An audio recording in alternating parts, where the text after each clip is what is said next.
child's mother, who happens to be a soccer mom, Okay. had a ticket for me. Mm-hmm. So And that's she- you and the mother. I get Yes. that. That's one woman And the you. other girls were her friends who she invited along to cheer along her daughter. Got you. So you were with the godmother. And I prefer that because it was better than being with all kind of guys. When you go, guys, oh, she should have squared the ball earlier. Go wide, do this. That's how it goes with guys. But girls are like, oh, wow, look at that. And I can explain the game to them. So it was a sense of superiority, over what's happening on the field. So I enjoyed that. Yeah? Mate, Yeah. you know what? I can't believe what you just said. That's what I'm saying. I heard you. I Yes. can't believe you said it. So they were taking cues from me, like when they drop scored, the shot, put down the hoe. No. Drop the hoe. Okay. Drop the hoe. All right. Yeah, drop the hoe. Okay, I'm getting a bit because excited. in and amongst what you just said, Right. mate, I'm afraid to take the cold as little because That's a congratulations for the sentiment's going to be the same as mine. I bet you. I'll tell you what. Yeah. I haven't announced yet that I wasn't taking calls today because of the topic. Right. So because I hadn't announced it, Okay. if I hit the right button, hello caller. Hello caller, you on there? Or no? Was. Sorry, mate. So, but yes, I don't even gonna repeat some of the things you said. What's wrong with what I said? Which part? We had fun. Yes, no, that part's all good. It's the smaller things you kind of slide in that, and you know the way my brain's wired. So I need not bring it back up, but I just, mate, look, just be grateful they can't write letters to the editor about you. At least I don't think. These girls would tell you off. They'll deck you too. First of all, you keep calling them girls. Then you said you get to explain the game to a soccer mom. How are you going to explain the game to a soccer mom? You said, I get to explain it to them. I felt superior. Mate, you know the show. We got to get out of here, They know where we are right now. Man, as long as you got a back door, you don't have to worry about anything. Trust me. Follow the leader. Follow the leader. I'll drink my water, mind my business. But I think they'll call him back. Good day, caller.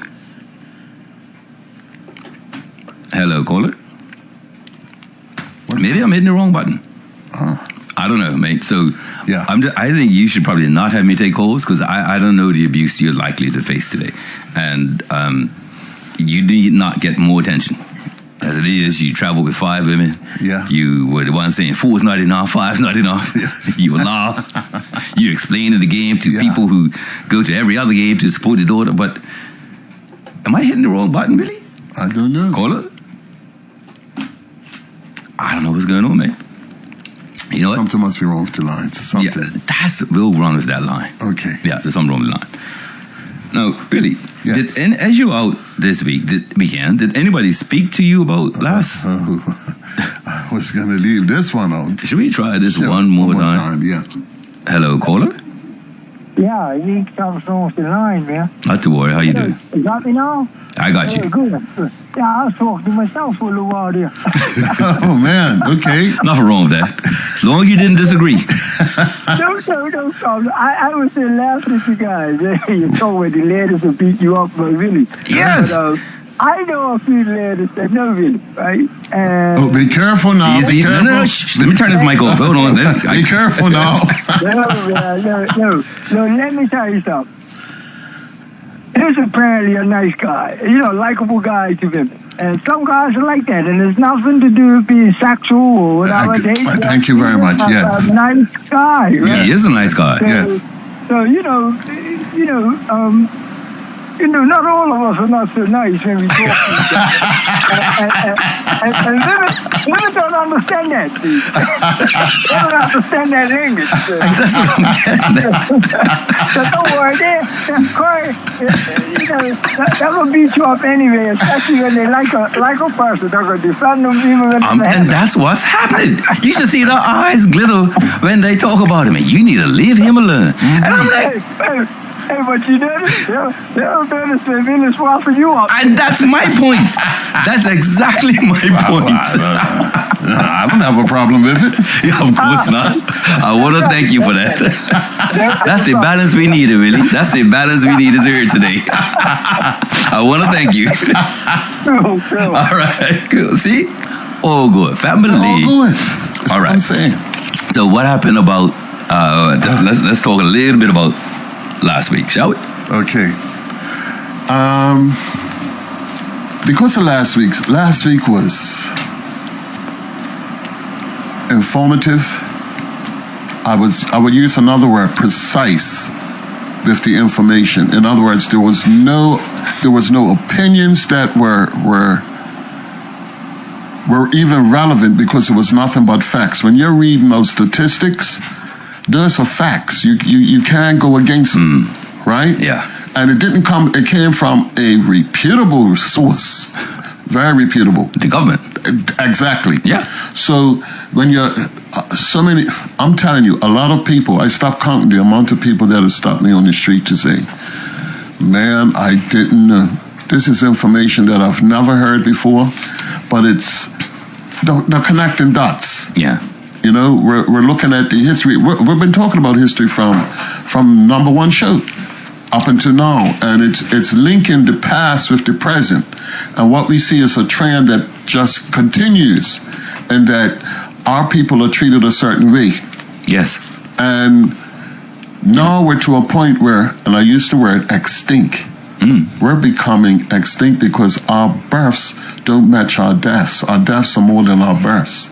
And if we continue on this trend and we don't fix it, we're going to be put in a precarious situation sooner or later. When you look at housing, when you look at cost of living, when you look at the whole plethora of issues that we are confronting, it all has to do with Bermudians needing to have a place in our country where they have a say in really how it's run. And it's amazing to be saying those words in 2025, given what we as a country and even someone as a people have achieved.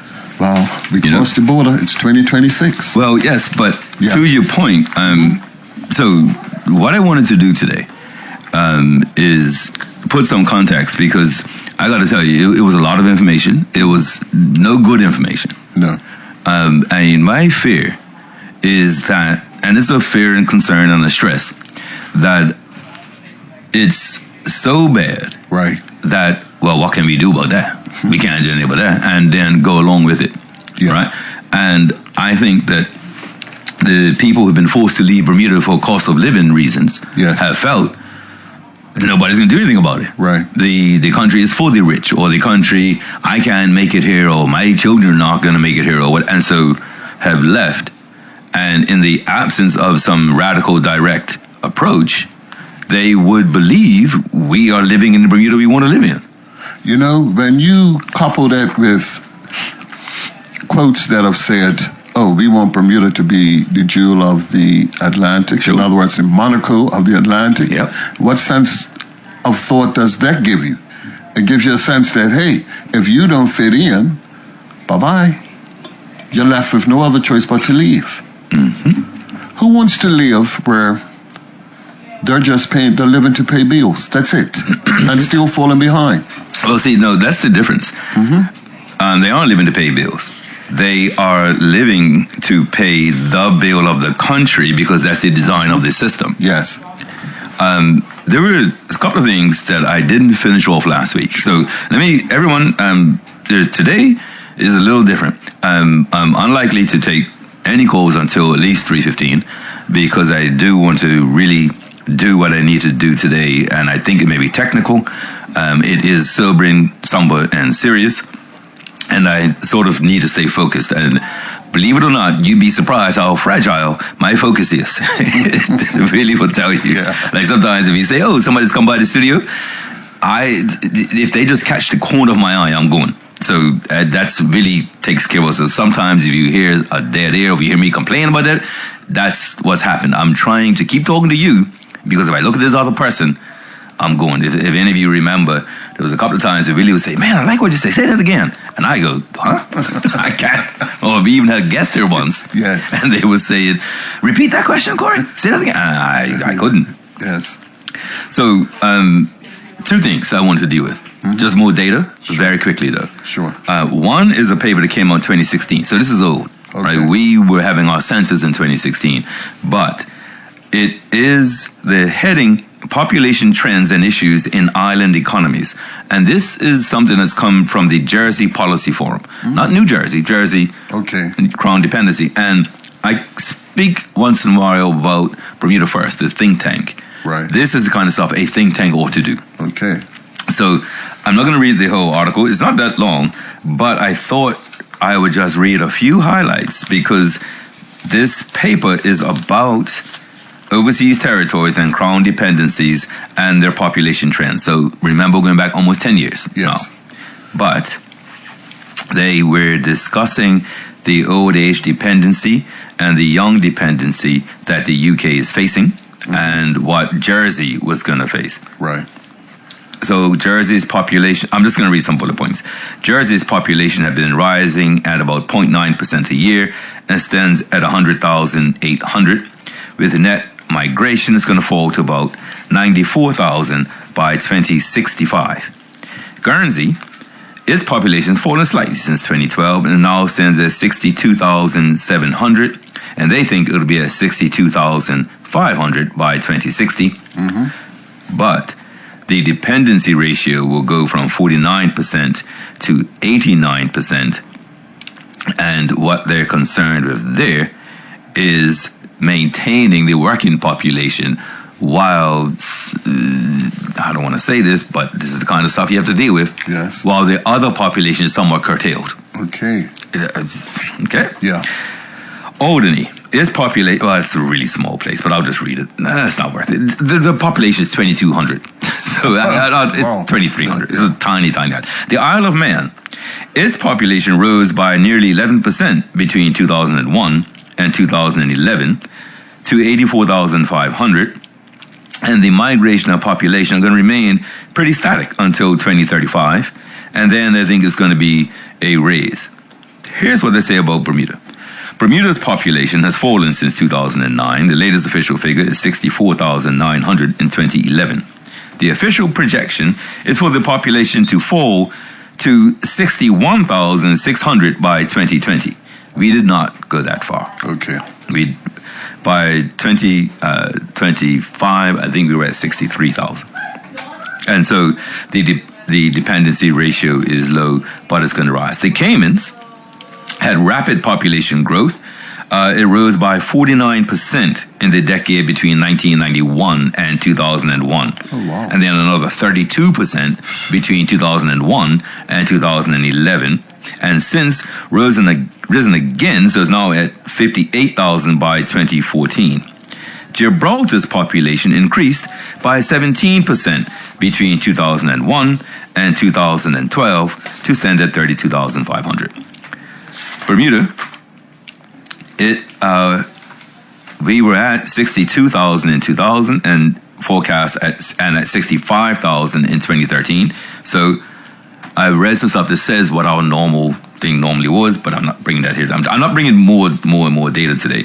But I do want to read this one line because talking about these figures reveal that the natural rate of population growth has fallen by 60% since 2002. Wow. Okay, so in 23 years, the rate of growth has dropped off 60%. Wow. It should be noted that these figures have come under some scrutiny, with Anchor Investment Management arguing that the population fell over 6% between 2008 and 2012. What I want to say about that is this document and the stuff I've been reading talks about the population and the numbers. Right. That's the Department of Statistics. They speak with immigration and they get this number. What the Anchor Investment folks did, they looked at the population from the census. They have their number. And I'm not saying that they dreaded it or even said, wrong. But what they did to get their numbers, and these were accountants, not that makes it statisticians, whatever they are. But what I found interesting was they looked at the population. Right. They looked at the amount of cars registered. They looked at the kilowatt hours that Belco put out. Yes. They looked at the travel and duty collected. And so those are the sort of indicators that give you an idea of how much activity is going on. Right. Right. So Belco is putting out less kilowatt hours than before. There were a few people Yes. turning on using electricity and that sort of thing. So when they looked at all of that, the transportation, the hours, the kilowatt hours, that's how they got their number that was different from the Department of Statistics. But overall, I just want to say about these islands, I'll leave this conclusion. The table is a table above. It has Guernsey, Jersey, Alderney, Isle of Man, Bermuda, Cayman, and Gibraltar. And we were by far the worst performer. The table shows significant variations between the jurisdictions from declining populations, Alderney, Guernsey, and Bermuda, to a rapidly rising population, the Cayman Islands. Jersey and the Isle of Man show a similar recent trend of significant and steady increase. Now, I do have the Anchor Investment article here, but it's really about jobs and some other stuff, and I'll prefer to deal with the jobs in a different way. Which is what I have here. This is the last bit of data I'm going to deal with before we get into where I want to go today. Sure. So I'm just going to, I'm going to be nice and butterfly about this one, really. I'm just going to go close the door, okay? Wow. Wow, this down there. Boy, I can't wait till this happens. Come on. Yes. Okay, I'm back. So part of I said something last week that I wasn't sure how it was received by our listeners. But in a very brief moment, I said, I used to be a spin doctor. I understand spin. And that's not like, I used to be a bank robber and now I'm a security guard, right? I'm not claiming that. And I didn't lie. Anyway. But because I know how they think, I don't like when we're being misled or manipulated. Okay. And I see it quite often, and I don't call it out all the time, and I'm going to deal with that. But here's some information that I want to give out that I think is probably the most relevant, most recent, sorry, not most relevant, the most recent. And these are numbers I crunched. So take it with a pinch, or think that they're etched in granite. It's up to you. But it's about jobs. The reason why I brought this up really is because why I'm sort of bringing up jobs is that I don't like how jobs are thrown in particularly black Bermudians' faces for why something is given to a foreigner. Okay. And there's been some sleight of hand. And this is what I mean, the difference between being honest and, say, a spin doctor, right, and being dishonest. But a lot of the job maker incentives, and I'm just going to say, right, there are tax incentives that the government gives people who create jobs. They don't have to have Bermudian employees. Okay, so it's not for hiring Bermudians. It's for creating jobs. That's it. That may sound like a small difference, but given the data I was reading, you can tell how serious it is. And what I'm about to do, I understand who is going to get angry. I understand why they're going to be angry. And by all means, they can come for me. Just not today until about 3:15, so nothing goes. But I'm going to talk about jobs. And I need to show something. So there was, what I did, I looked at the job numbers from 2013 to 2024. And the reason I did that was because January 2013 was the OBA government. And July 2017 came in the PLP government. Right. And so between 2013 and now, we can look to see when the trends started, and one of the things is whether, given one of the major issues that caused the OBA to lose the government was immigration, I think that's what we should look at, because that either means the people Bermudians, Yes. who were very concerned about Bermudian status and Bermudian jobs and PRCs and all of that, so much so, I think there were marches, right? Yes, there were. Yeah. Yep. Either it was the issue, right? So immigration was the issue, the potential loss of status, jobs, wealth, Yes. influence, all of those things. Yes. Okay? And so, if immigration is that sensitive that it can bring a government down, then let's look at the numbers we have now and see what immigration is doing. Sure. Because let me just say, I'm not saying if they equal, you must bring down the PLP government. Right. I'm not saying don't protest or didn't write a letter to the editor. I'm not asking for any of that. Right. But being Bermudian means being honest with yourself. Yes. Okay? And just say, listen, I don't like them. And then vote accordingly. Just don't try to make it sensible or smart or tied to a policy Yes. or patriotic or even racial. Yes. It's none of that, given the data. Okay, and let's vote either way. I'm just however you want to vote. Okay, so let me give you this. Between 2013 and 2017, got me? Yeah. Got you.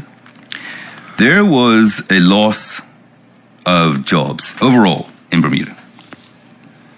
I'd say that loss was somewhere around 700. Okay. Bermudian job losses between 2013 and 2017 Right. was 837. Okay, so what I need you to, if anybody's caring to sort of write this down, I can give you the other numbers of the actual. In 2013, the total job market was 34,277. So 34,277. By 2017, it was down to 33,653. I'm only saying that to let you all know I have the numbers in front of me. I'm just making shortcuts so that I don't have to keep saying all the numbers.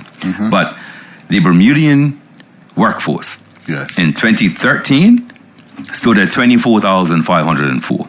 By 2017, it was down to 23,667, a loss of 837 Bermudian jobs. Wow.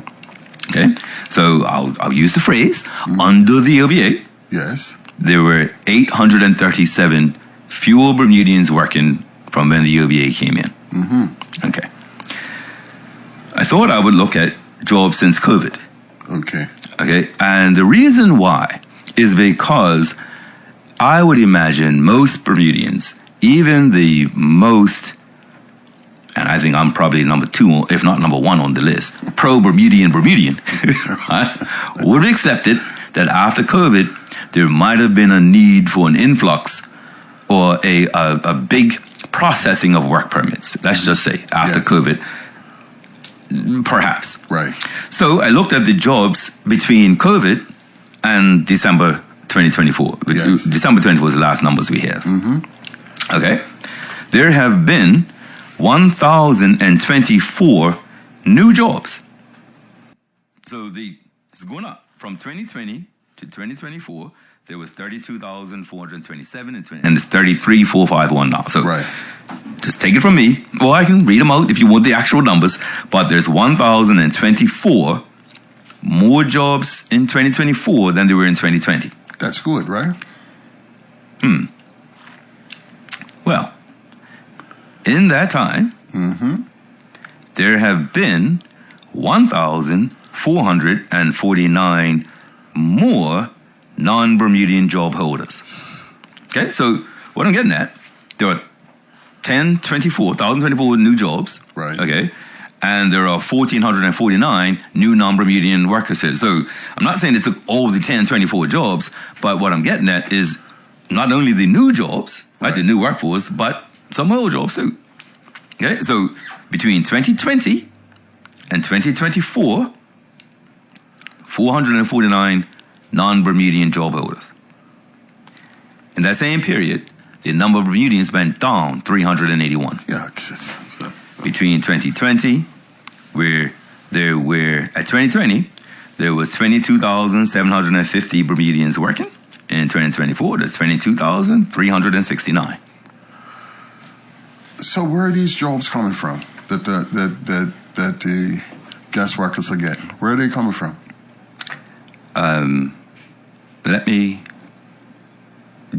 Willie, at the expense of Bermuda.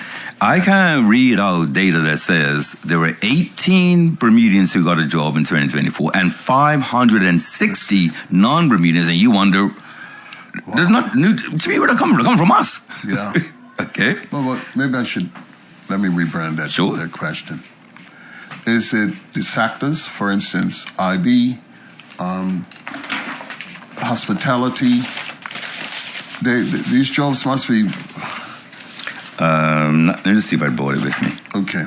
I don't think I did. Because this is I didn't think we were going to this place today, to tell you the truth. That's why I don't think I brought it with me. Okay. But, I mean, I'll bring it back on Wednesday if you would like it. Okay, just put on Wednesday. No, I wasn't saying on Wednesday. There is a report that at the back of it has a list of all of the jobs in Bermuda and how many are filled by non-Bermudians and how many are filled by Bermudians. So I could tell you exactly the numbers if I had brought it with me. We know the industries where there are the vast majority non-Bermudian. Yes. And it's in a report. Okay. I'll bring it on Wednesday. Okay. If you want to see it? That's fine. Okay. Yeah, that's fine. So that was since COVID, right? Mm-hmm. Since 2020 to 2024, there were 381 fewer Bermudians working and 1,449 more non-Bermudians working. Let me stop you, please. Forgive me. All of this, even though we had closed categories. All of this, even though right after COVID, Bermudians are the ones who needed to get back to work. Yes. I suggest you pace yourself, really. I really do. So that was under the OBA, right? There between 2013 and 2017, 837 fewer Bermudians working. Okay? Mm-hmm. After the OBA's term, the PLP came in July of 2017. And I have done the numbers from then to now. And since 2017, there are 404 fewer jobs. So just an overall workforce, okay? Okay. In 2017, there were 33,659. And in 2024, 33,451. But there were a few other adjustments as well. Now, for Bermudian job holders, the number of Bermudians working, Bermudian job holders, in 2017, 23,671 Bermudians made up the Bermudian portion of the workforce. 23,671. Mm-hmm. In 2024, there were 22,369 Bermudians. In other words, that's a loss of 1,246 jobs since 2017. Since 2017, a loss of 1,246 Bermudian job holders. In the same time, there's been an increase of 1,107 non-Bermudian job holders. In 2017, non-Bermudians made up 21.8% of the workforce. In 2024, they are at the highest they have been in a decade at 25.9%. So from 21% to 25%, the share of the workforce that goes to non-Bermudians. Let me tell you, when I said the job maker incentives are for jobs, not jobs for Bermudians. Mm-hmm. And I'm going to leave this the last bit of data that I want to deal with. And it's more of analysis than data. But in crunching the numbers, before 2021, before 2021, when the fewest Bermudians who were working, it was also the fewest non-Bermudians who were working. Okay. So it just makes sense. It's not profound, but it sounded profound what I just said, but I'll say it. Bermudians led the way. So if Bermudians weren't working, the overall workforce was down. Yes. Right? If Bermudians weren't working, not that nobody was working, but you couldn't have non-Bermudians working and Bermudians not working. Yeah. So of course, if Bermudians weren't working, the number of jobs available to work was down. Yes. Okay. Prior to 2021, when the fewest Bermudians were working, it was also the fewest non-Bermudians were working. Okay. Right? So if there's 100 jobs and 60 Bermudians are working and 40 non-Bermudians are working, when it's 60 jobs, you may get 20 Bermudians working and 10 non-Bermudians working. You see what I'm saying? Like, they don't go up and be. However, since 2021,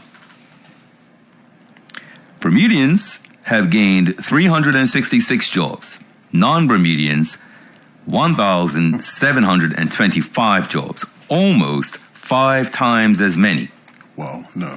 Non-Bermudians have gained almost 5 times more jobs than Bermudians have since 2021. Oh my God, that's... Okay? Now, these are facts. Mm-hmm. They're not inevitable. They're choices by the commercial leaders of this country, of the employers, of the investors, of the work permit applicants, the companies. Yes. They have decided very, very clearly they are not hiring Bermudians. Okay. And the last thing I want to say, I'm going to get back to that, but they're not hiring Bermudians. They are the source of economic inequality in this country. And this was something that was read, I read it here before, and I'm going to read it again. The Aspen Report of 2014, where a number of Bermudians traveled to Aspen to try to deal with race relations in Bermuda. That report on page 28 of the report Racial Dynamics in Bermuda, this is what they say. Another important public-private divide to be acknowledged relates to who wields power in Bermuda and how much they wield. At this juncture, white Bermudians and expats derive sufficient power from control of most of the island's businesses to effectively counter the power black Bermudians now derive from the ballot box. The underrepresentation of blacks in corporate leadership positions thus has hidden political consequences. These are the positions that provide entree to networks that wield influence at the highest levels. Black political rule does translate into considerable black empowerment, but if arrangements in the economic sphere effectively preserve white privilege, that empowerment loses a lot of material significance for black Bermudians. The short version was, while black Bermudians control the politics, white Bermudians and expats control the business and the commerce. And so if you have a black labor government, when I'm reading out these kinds of job numbers, okay, and this is what brings me to the very point I wanted to get to, most people believe, well, what do you expect? Or what can they do? See what you just read, Butterfield? That's why. That would work if they tried any political anything to interfere with the inequality, the have and have-nots, the jobs, the immigrant. If they tried anything and failed, and you couldn't rein in business, so be it. But when the head of the Chamber of Commerce insults tourism hospitality workers and hotel workers, yes, when the very people who've created the economic inequality in this country are now telling you to your face when they're hiring you, you just sit back and say, well, I mean, we're not slaves. Think about it that way. We're not slaves. We got our weekends. Yeah. And we could travel to Hot Atlanta. Mercy. So how do we get here? That's what I'm going to get into now. Okay. In fact, what I think is probably best, you look like you have something to say. You all right? I've got a million things to say, but... I'll tell you, you want to say one or two of them? You know, I'm going to hear it because I want to hear what you have to. I'm a listener as well, so don't put me at a disadvantage right now. Okay, no problem. Yeah. Yes. So, what I want to do, I'm going to take a little break. We're going to try to do that anyway. We'll try. But what I want to do is really, really talk about the story of Bermuda and Bermudians in as much as we can, as we've done it on the show. Okay, great. So, in other words, we have put out a lot of information. Mm-hmm. Okay, and I think that it's possible that, I hope it's possible. What I want to do is take all of that stuff, put it in context to perhaps show how we got here, and hopefully, and if we can't get to it today, I'll definitely get to it on Wednesday, what we might be able to do about where we are. Okay. And I think I want to do that because for me, I didn't know this was going to happen. Mm-hmm. But the genesis or the point of this show was I always wanted to show that it was not inevitable where we are, that there have been choices made centuries ago, decades ago, yesterday, that brought us here, and everything is up to be chosen or decided. Yes. I talk about, take England. England was the world power. Yeah. Right? The sun did not set on his empire because it went from east to west. Yes. And now they're begging they need the FBI and CIA for their own security because MI5 and MI6 isn't big enough. Yeah. So the kowtowing to the man they need a kowtow to is pretty bad. And then on the eastern side, you got the EU, and they left and said, well, we don't need you. So but imagine going from a colonial power, right, joining the EU, and leaving the EU. All of that would deal with national identity in a serious way. Okay. None of our stuff has to stay like this, but it does, and is not serving us. It clearly isn't serving us, and that's what we're going to deal with when we come right back with more of the Corey Butterfield Show here on Magic 102.7 FM.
Well, we're back.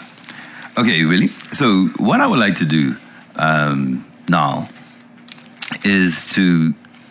You're listening to the Corey Butterfield Show. There we go. What I want to do is have a sort of discussion about where we are as a country and how we did that here on the Corey Butterfield Show. Okay.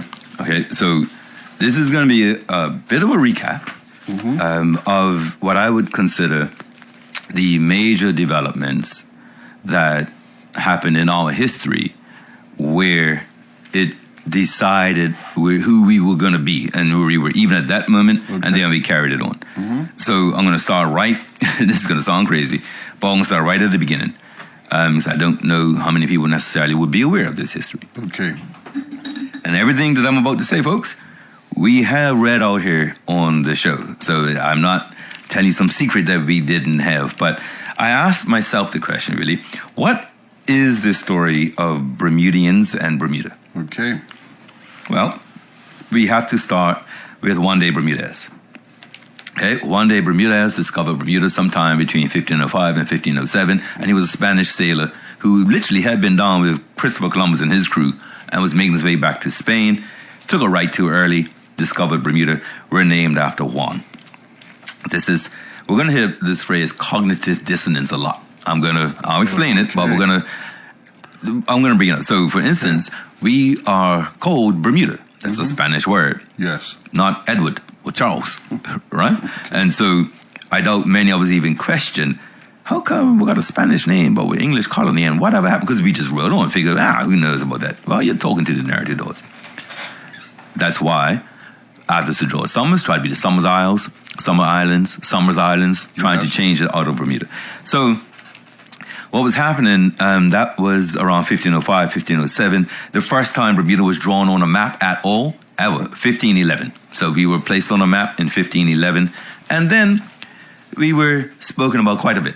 Right. I mean, 1543, we have Spanish Rock. I know there's an issue about Portuguese or Spanish. I'm sticking with Spanish. That was 1543. But let's jump to 1593. So in 1593, the ship called the Edward Bonaventura was on its way from the West Indies to Europe. And again, the plan was to get up 64 degrees, that's Bermuda's longitude, latitude, and then you hang a right to go to Europe. The crew had been so successful in the West Indies that the captain told them, I'll pay you your height in rum if you are successful. They were successful. And so they said, look, we've cleared the West Indies, we're in the Atlantic, we're on our way home, we want to be paid now rather than when we get there. And so they were paid. Right. And it is said that they struck a cliff 7.5 leagues northwest of Bermuda, and the ship sunk. Now, they struck this cliff. There were 55 men on board, but they only had enough rowboats or lifeboats for 26. And so 26 men rowed for 7 hours from that cliff that they struck to the shores of Bermuda.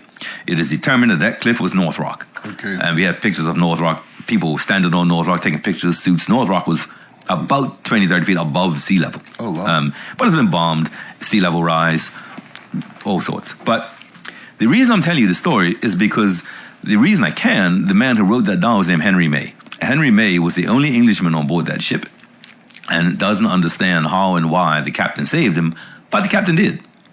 And so, having saved him, he wrote about it and said, he let his other countrymen perish, and yet.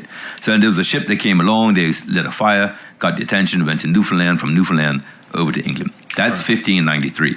The reason I'm telling you that story is because if some parents may be cussing me right now because their child came home from school after I had been in their school one day telling them this story and said, listen, you want to stay up late tonight?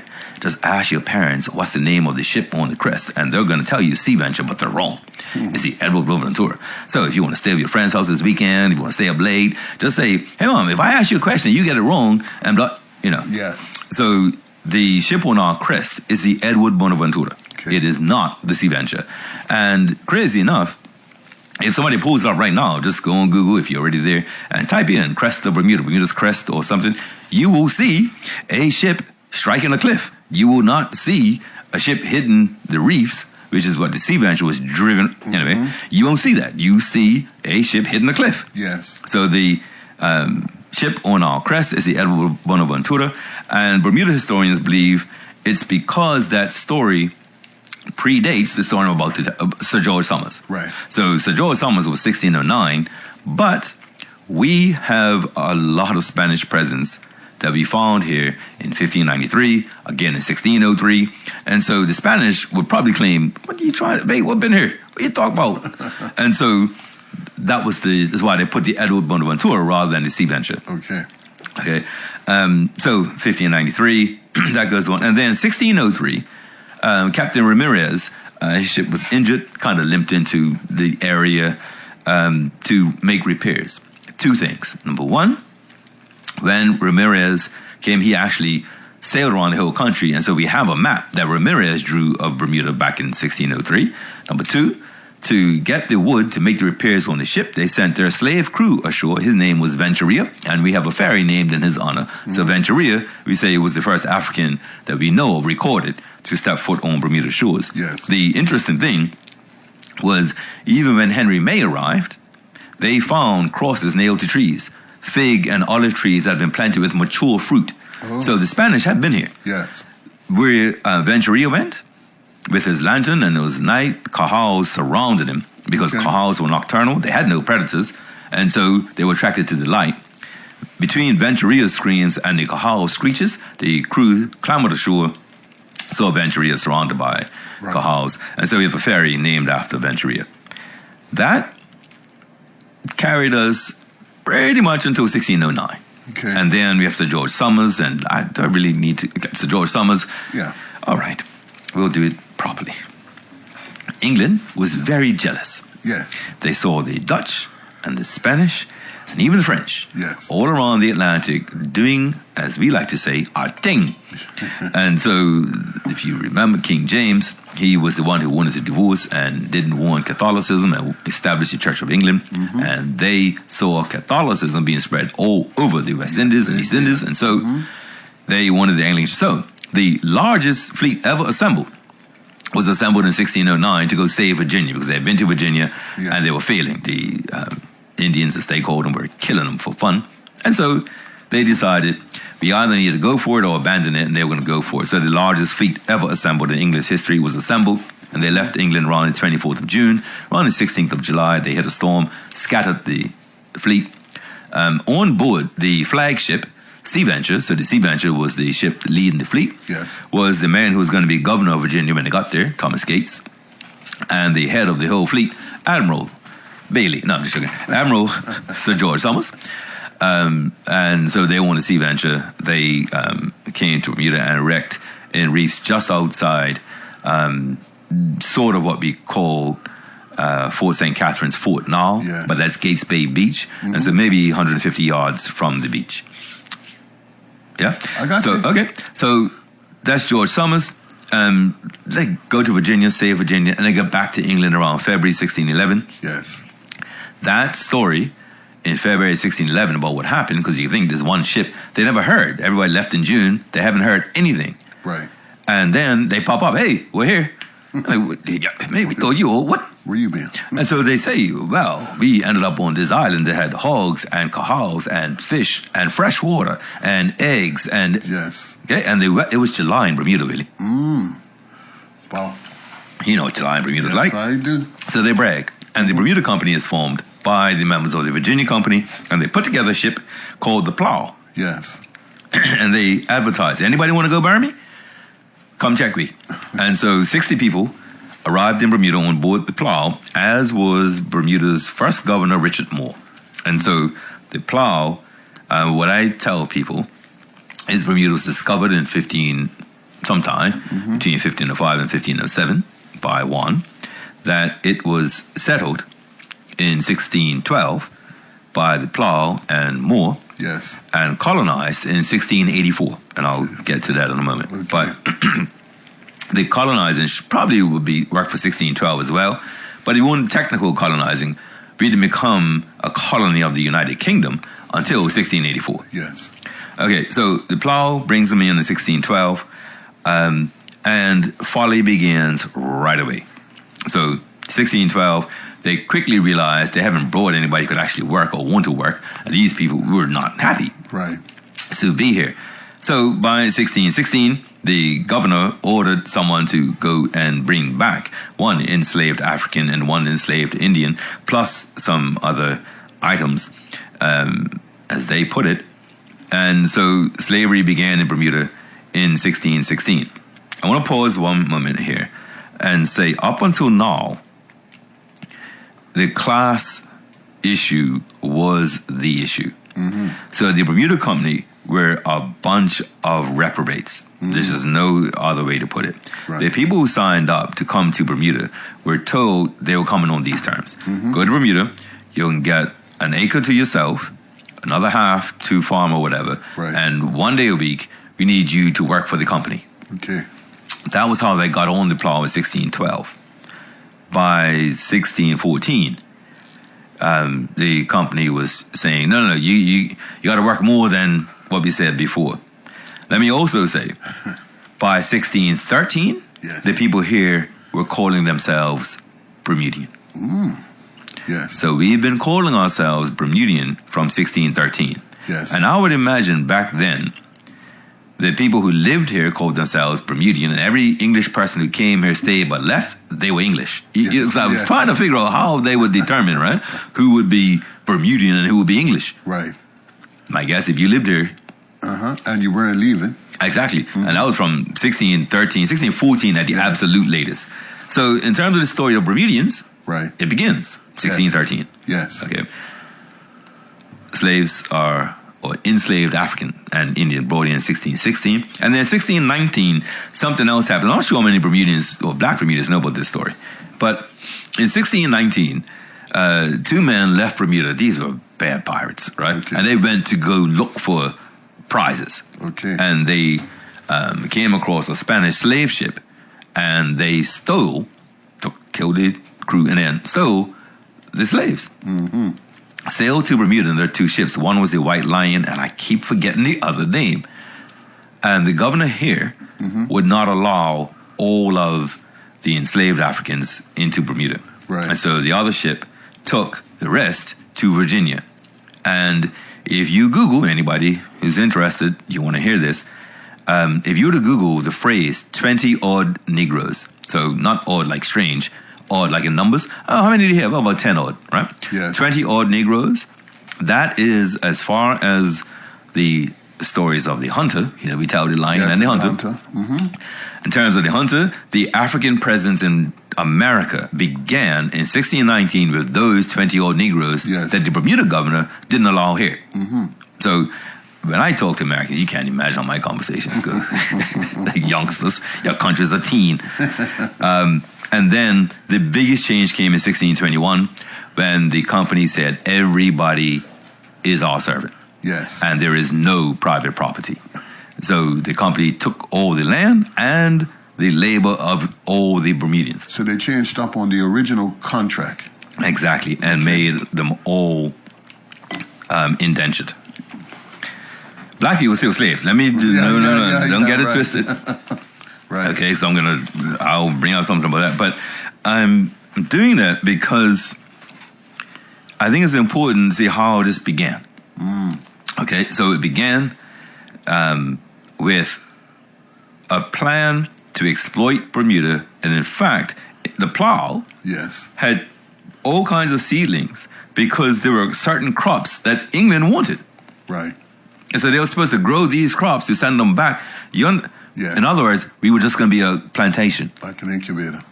A plantation. Get it right. There ain't no incubation here. They used the word plantation. Yes. The plantation. Bermuda, the Yes. plantation. So they had instructed Governor Moore Yes. to grow these particular crops.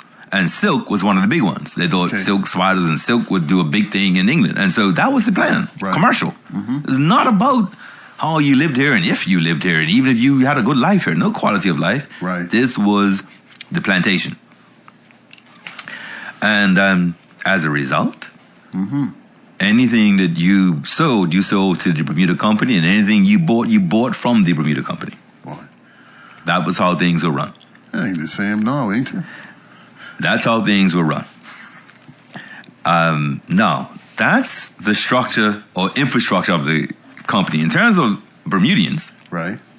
okay, in 1622 and 1623, Bermuda was the first country in the British territories to pass a law anywhere Okay.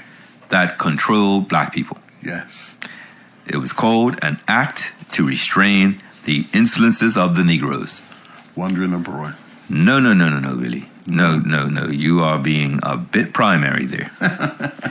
1622. Oh, You're not 22. Okay. hearing me. Yes. Imagine England didn't have this law. Oh. No colony had this law. Bermudians passed a law against other, if you will, Bermudians, called an act to restrain the insolences of the Negroes. 1623. The way you hear this published, Bermuda codified slavery officially. Well, So that law gave the legal authority to how you treated black Bermudians. And that was all in our agricultural economy. Now, we read out, at least from two papers, one, The Failure of Early Bermuda, and another one, When There's Nothing Better to Eat, Subsistence Strategies in 18th Century Bermuda, because Bermudians were in famine. right. The plan wasn't working. Right? Bermudians were dying. Right. They didn't have enough to eat. The Bermuda Company plan, the model, was failing. It would have been seen as a failure if they cared about Bermudians. Yes. Right? But they didn't. They just wanted these reports that go back. So the company is deeply, deeply oppressive. Right? Bermudians can't eat, can't buy anything, and it is bad. And we read out any number of attacks on governors by Bermudians, Yes. white Bermudians, try to kill governors. Yes. Right? They refused to hold parliament. They would do because the governor represented the company, Yes. as did the troops, and so the governor oversaw everything, all the laws, all the commerce, duty collected, everything. So Bermudians suffer from 1612 to 1684 under this, deep, deep, deep problems, famine and starvation, and Yes. I could go on. But they didn't care either. No, and you know what was the biggest thing on the company ships that came in? What's that? Alcohol. So they wouldn't send food, but a ton of alcohol. There were tons of letters of visitors and ministers church ministers writing back to the Bermuda Company saying, please send less alcohol. They never stopped. So eventually, Bermudians sue the Bermuda Company for neglect, for oppression, for all the things you can imagine. We read out even when Bermudians were trying to get together a lawsuit and who was going to go to England and buy us. Remember that the guy needed to buy a suit and raise the money from the parishes? We did all of that. And finally, we get a lawyer and we get a court date and we sue the owners of the Bermuda Company in 1684. And they didn't show up. They did not even show up to court. Wow. At which point we become a colony. They lose the case, we win, and we become a colony of the United Kingdom. So that's why I say in 1684, colonized. Yes. Now, probably colonized in 1612 because how to live in Bermuda, that was being enforced. You lived like they did in England under the charter that the king gave them. So you could say colonized in 1612 or became a colony 1684. Yes. Okay. Then, right about the 1700s, our economy switched to the sea. We found that Bermuda cedar was strong and ready and hard. And once you chopped it, it was ready to sell. Other wood, you had to give it a minute, work with it, Yes. cure it, and then you could get it wet in the ocean and going for it. Cedar, always ready. Bermuda cedar, hardwood, ready to go. So they ended up cutting down whole forests Right. of cedar trees to make these ships. And that massively changed social relations in Bermuda. Okay. Okay. Now, what we read here was the skill and the intentional viciousness of the Bermudian enslaved sailor. Yes. So we read reports out where the value of a Bermudian slave sailor was so big that the slave holders sometimes write letters so that that sailor was deemed to be free, because if he was known as a slave, he'd be captured by the Spanish, the English, the Dutch, the French, because of how prized and how good we were. Yes. The thing about Bermudian black sailors was they really knew the sailors, knew the sea, knew the ship, and so when you came across a ship, if you were the captain, those Bermudians, first of all, we get on board and we, with they said the cutlass, with the machete, we go fish like you don't want to see a Bermudian flag. And secondly, they were so skilled, they can sail the ship back to Bermuda. Oh, they were prized. Oh. Exactly. And heavily. So there's a bit of stuff that I have to deal with that because, quite frankly, both a racist, let's say, and someone who we could say sell out, I can use all those words, but those type of people could use the 1700s and really mislead people. Yes. So the 1700s marked a massive switch from the land to the sea. That meant that a white man might have 3 or 4 officers, but a crew of 30 black men. Knowing they could take the ship. Anytime. They could take him. In fact, I've read out reports in the Library of Congress, believe it or not. This white American sailor or captain came across a Bermuda sloop and they were going to arrest everybody. Said there's 74 men on board, 70 black, 4 white. We don't understand why the 70 didn't kill the 4 white and take the ship and get their freedom. Right. Okay? So there's a lot of that around the 1700s, but it's the nature of the ocean. Yes. Hold on, really. Okay, do you see me? I took off one hat and Yes, put on another. The BTA is about to teach people that during this period, there were a lot of women-led taverns, inns, and hotels because the men were out at sea. Yes. Those women served enslaved Africans and others who, under the law, you were not supposed to. In fact, I've written and read some stuff about they were gangs. Anyway, back to the thing. So one of the biggest things that came out is a story that if anybody does research on Bermuda, particularly around this subject, there's a ship called the Regulator. And the Regulator, that is the ship and the story that racists and others use to say that Bermuda slavery wasn't so bad. Yeah. Here's what happened. The Regulator was a ship that was out there as pirating. The crew gets caught. They're taken to Boston.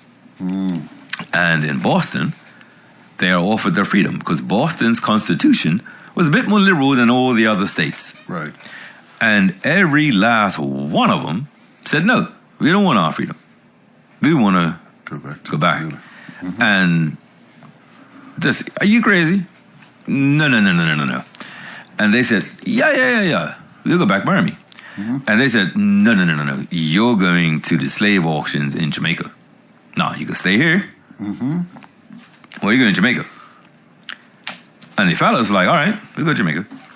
And so the ship is sailing out of Massachusetts. They get around Cape Cod. And apparently, to the code of huzzah, all the Bermudians overpower the crew and sail the ship to Bermuda. Okay? Yeah. Well, like I said, some people use that to say these guys didn't even want their freedom in the U.S. Right. But everybody who's sensible has said, well, they had families, they had friends, they had, Of course. And who knows what the U.S. was foolish. So you don't know what was going to happen to you out there, but you knew Bermuda and you knew the ocean, and so it made sense. So true.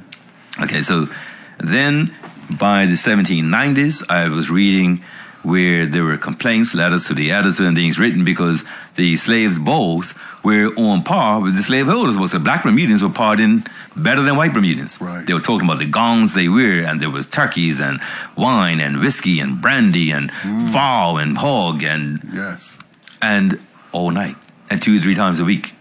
Oh, wow. So I also read where a woman had been smuggling all kinds of jewelry or her husband to sell because black Bermudians had an underground economy also based on the ocean. Yes.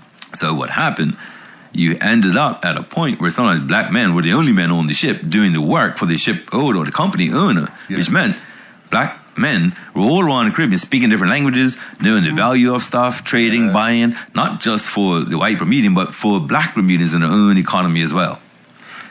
I want to emphasize the fact that the black slave, especially those who ran the ships, they were navigators, they fixed sails, they knew how to make boats, they knew the whole ocean, they knew the stars, they knew how to navigate. Yep. And they were of high priority to anyone or any country that will have the privilege of coming across them. So the Bermudian sailor was in high regards around the world. Not only that, they knew different languages. Absolutely right. And they spoke it, and they understood trade. They were great merchants, and they smuggled. I can tell you, the smuggling, yes. Yes. Well, there's a guy, a pirate, Nathaniel North, came out of Tucker's Town. Right. And he was so good. He and his crew, black slave, they were pirating in the Indian Ocean. Oh, wow. So they left the Atlantic. And then over there. And he established a colony of Madagascar and died in a war with another tribe.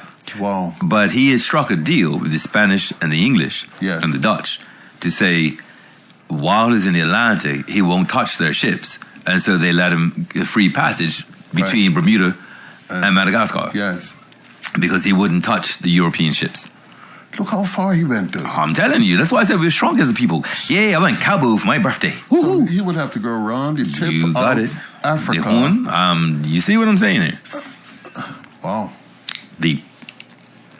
So 1700s. Yes. The next big, and so I would say that the relationship with slavery and the ocean and the economy, that kind of set up the Bermudian relationships amongst each other. And part of that is a bit of the challenge because there was there was some respect, because if you're out on the sea, you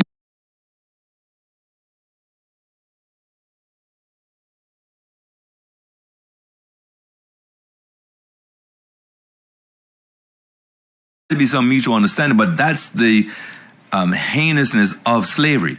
Yeah. Right? Because if you can carve out a relatively decent life, so relative to a slave, say, in Mississippi, then people use that against you. Yes. Right? Say, look, it's not so bad. Look at them. It's not that bad. Right? I could hear it today. Look, I've been running the government for 30 years. What more they want? Right. Right? When, what did I just read from Aspen? Yes, it's true. So that period of the 1700s was massively transformative, but could have been awesome. Instead, by the 1760s, the largest plots to kill every white man was done. That was 700 slaves had a conspiracy to kill everybody. Oh, wow.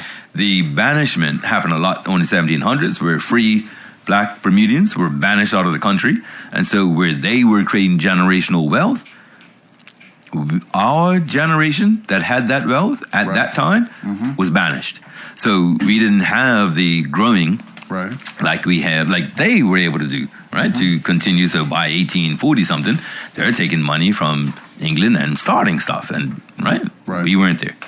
So all of that was the 1700s, and then we get to the end of the 1700s, and really, that was the biggie.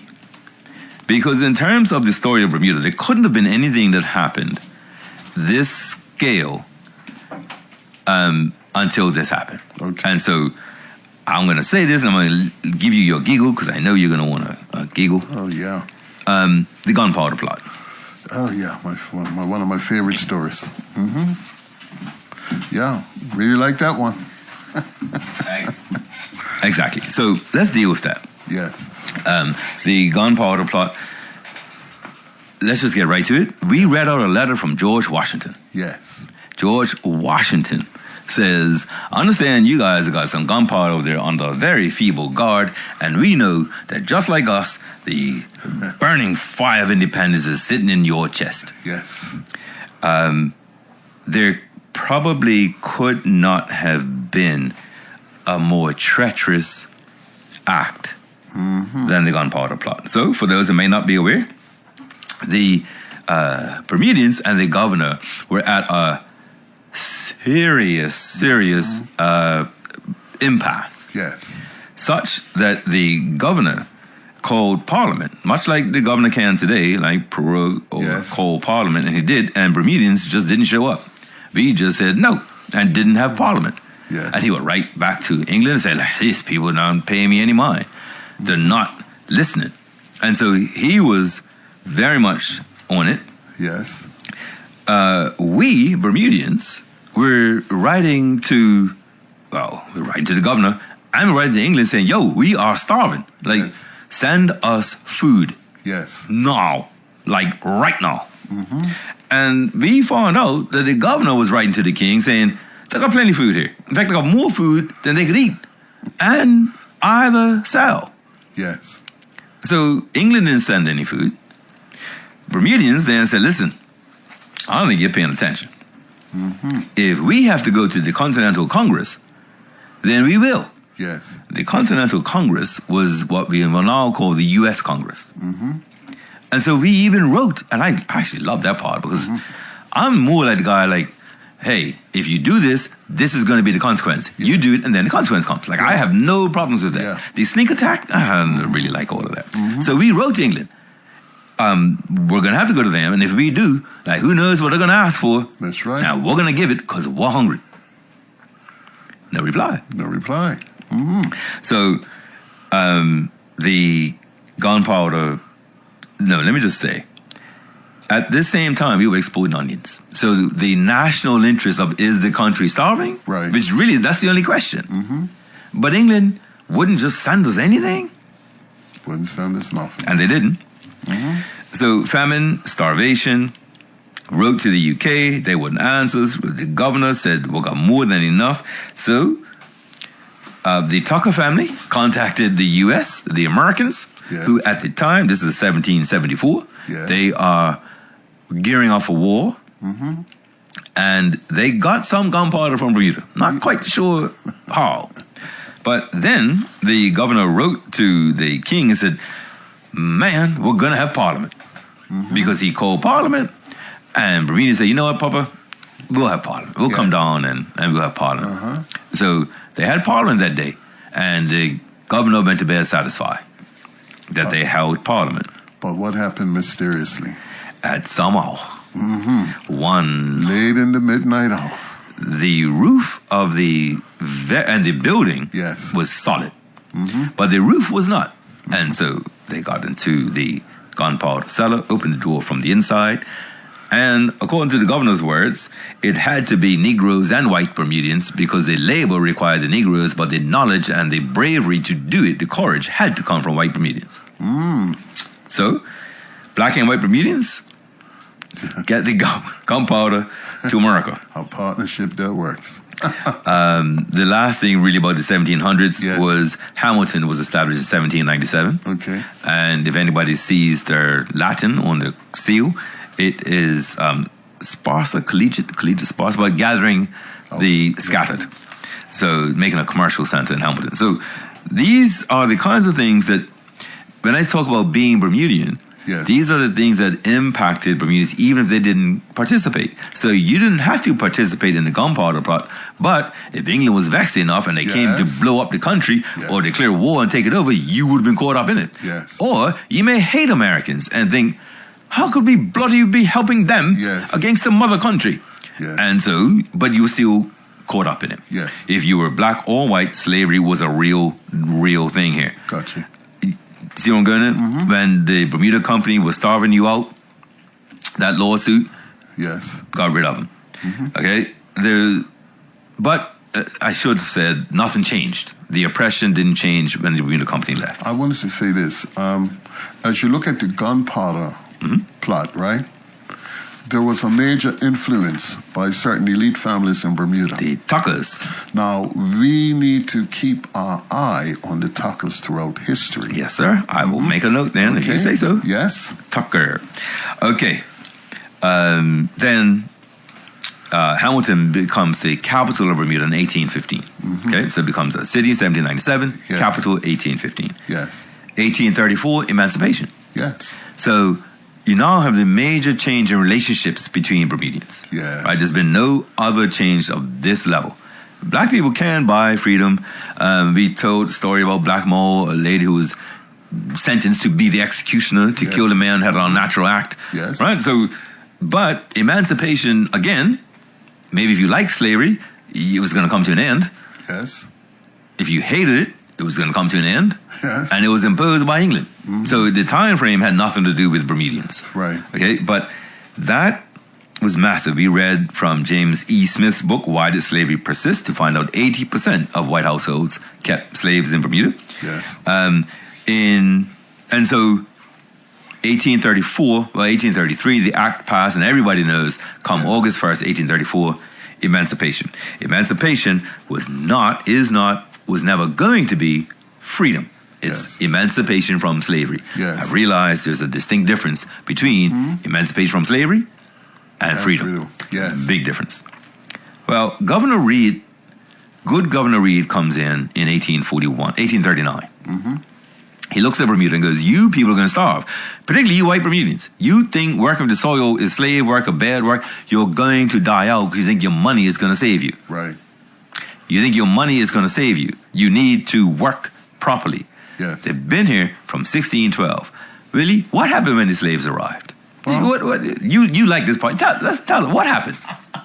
Well, the slaves arrived, and they had to show the English how to live, work the land. Not only that, they showed them how to make beds, because then they were laying on the ground. Absolutely. And every piece of roach and ant and whatever and varmint that just bothered them all night, not let alone mosquitoes. So the blacks were the ones who taught them how to live in a land that doesn't offer the luxuries that they were used to. Yep. And for instance, Indians making hammocks. We've been eating cassava since 1616, brought in cassava, all of that, right? Yes. But they didn't listen. No. And I'll drop two things on here. Three. One, Governor Reed began the agriculture exhibition. Yes. Governor Reed, when he was done in Bermuda, he served in Malta. Okay. From Malta, he sent us the beloved fruit that's due to come shortly, the loquat. Yes. Okay. Now, I would imagine most people think the loquat just came out of the volcano. Nope. It was sent from Malta by Governor Reed. And then the last thing, he was so concerned and vexed with white Bermudians not wishing to farm and do any agriculture, he brought in two farmers. Yes. To set up what was the modern farm. Yes. In order to show Bermudians how to use modern technology in order to eat or to grow to eat. And that modern farm was up at Pokioc in Smith's Parish. I need you to mention the fact that when we first started farming, we used the top layer. Remember, we overdone it. Yes. Whereas the land wasn't pliable for farming anymore. So we suffered in that. Absolutely right. Yeah. Yeah, we didn't allow the land to lay fallow for a season and then come back. Yeah. That, and the one good thing that I was told, at least up the west, yes, because of the closeness of the ocean and the way the wind came, that the farms were, believe it or not, the farms were built into hills so that the wind went right over the top of the farm, as opposed to being exposed to all that salt spray. Right. So that's one of the things they tried to do up the west. So the McGall's Hill is named after one of those farmers that Governor Reed brought in. He was Farmer McGall. Yes. Okay, so, but they didn't listen. That was 1841, and they did what they knew to do. The only thing they knew to do was use their money. In 1849, started importing Portuguese workers. And that was because, the slavery had ended. And so they wanted some other group to lord over, and it couldn't be us anymore. Yes. So I have read a lot of stuff, even up to the 1950s, about the ideas of the Portuguese. In fact, I'll tell you something that was pretty disgusting. I was reading a parliamentary debate from the 1940s, and the MPs, white men, were talking about shifting, and I'm just shifting the workforce away from the West Indian, who, the man says, who's good on the docks, but the Portuguese are better in the fields. And I think they resent the fields. So imagine, right? You sit back and yes, the Portuguese will plant, the blacks will be on the docks. That's what they were saying right there in Paul. That's how they set it up. Wow. Okay, so you're in the 1840s, and again, that's Bermudian social relationships Yes. being designed and determined due to racism, inequality, Yes. inequity, power, money, whatever you want. That was the beginning of preference. It's okay. So that's still in the 1800s. By the time, and I'll just skip through a few of these. By the time you get to 1915, we talked about this. Yes. Here was the thing.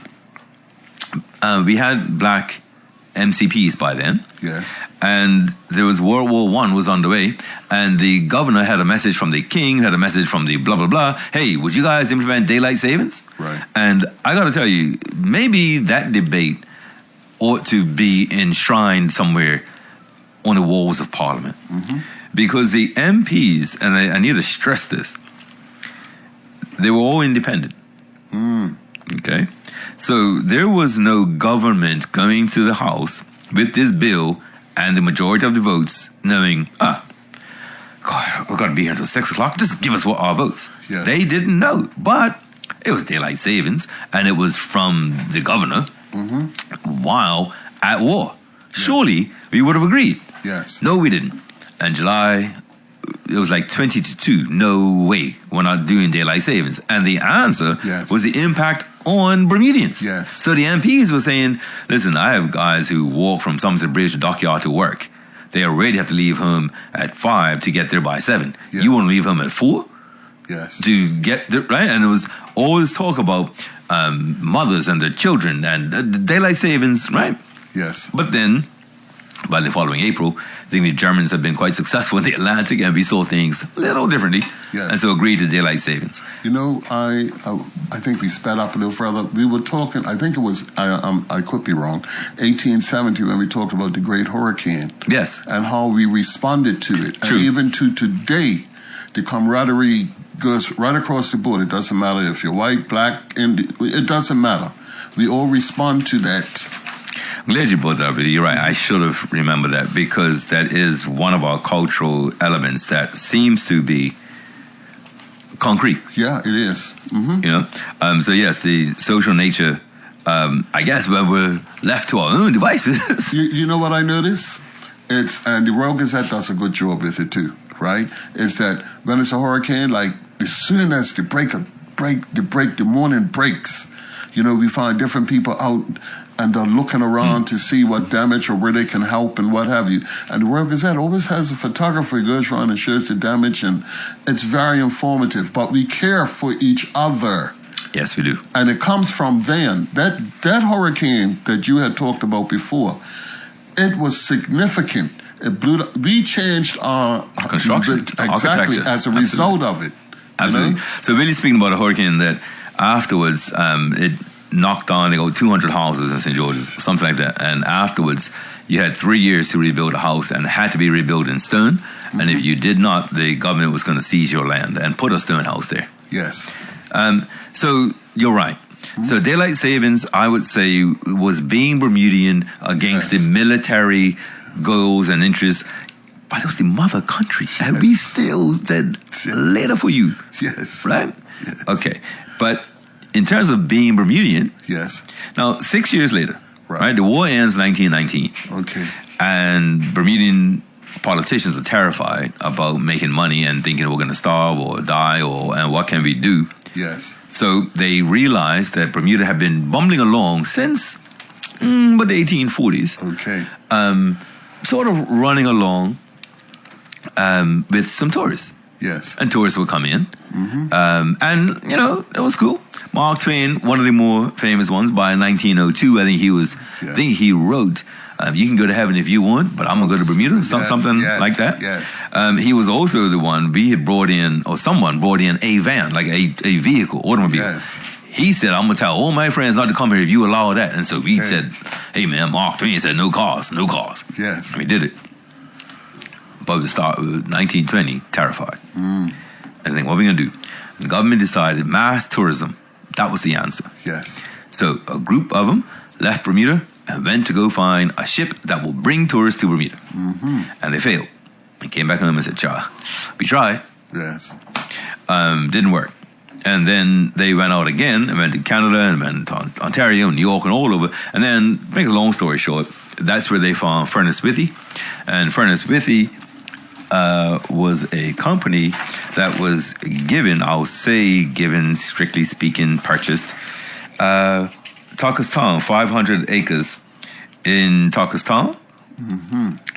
And in 1920, I just suppose 1930 is a typo, 22,000 passengers were brought to Bermuda. Wow.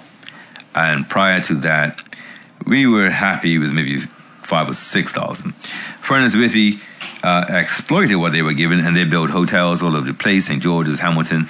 In fact, they made so much money that some MPs quit Parliament to go work for Furnace Withy. And that and Tucker's Town happened. Now, in 2022, the government had to run a landlord's commission because there was a feeling and a sense that land had been stolen. Right. From particularly black Bermudian families in order to build Tucker's Town to give it to Furnace Withy. So that was 1922.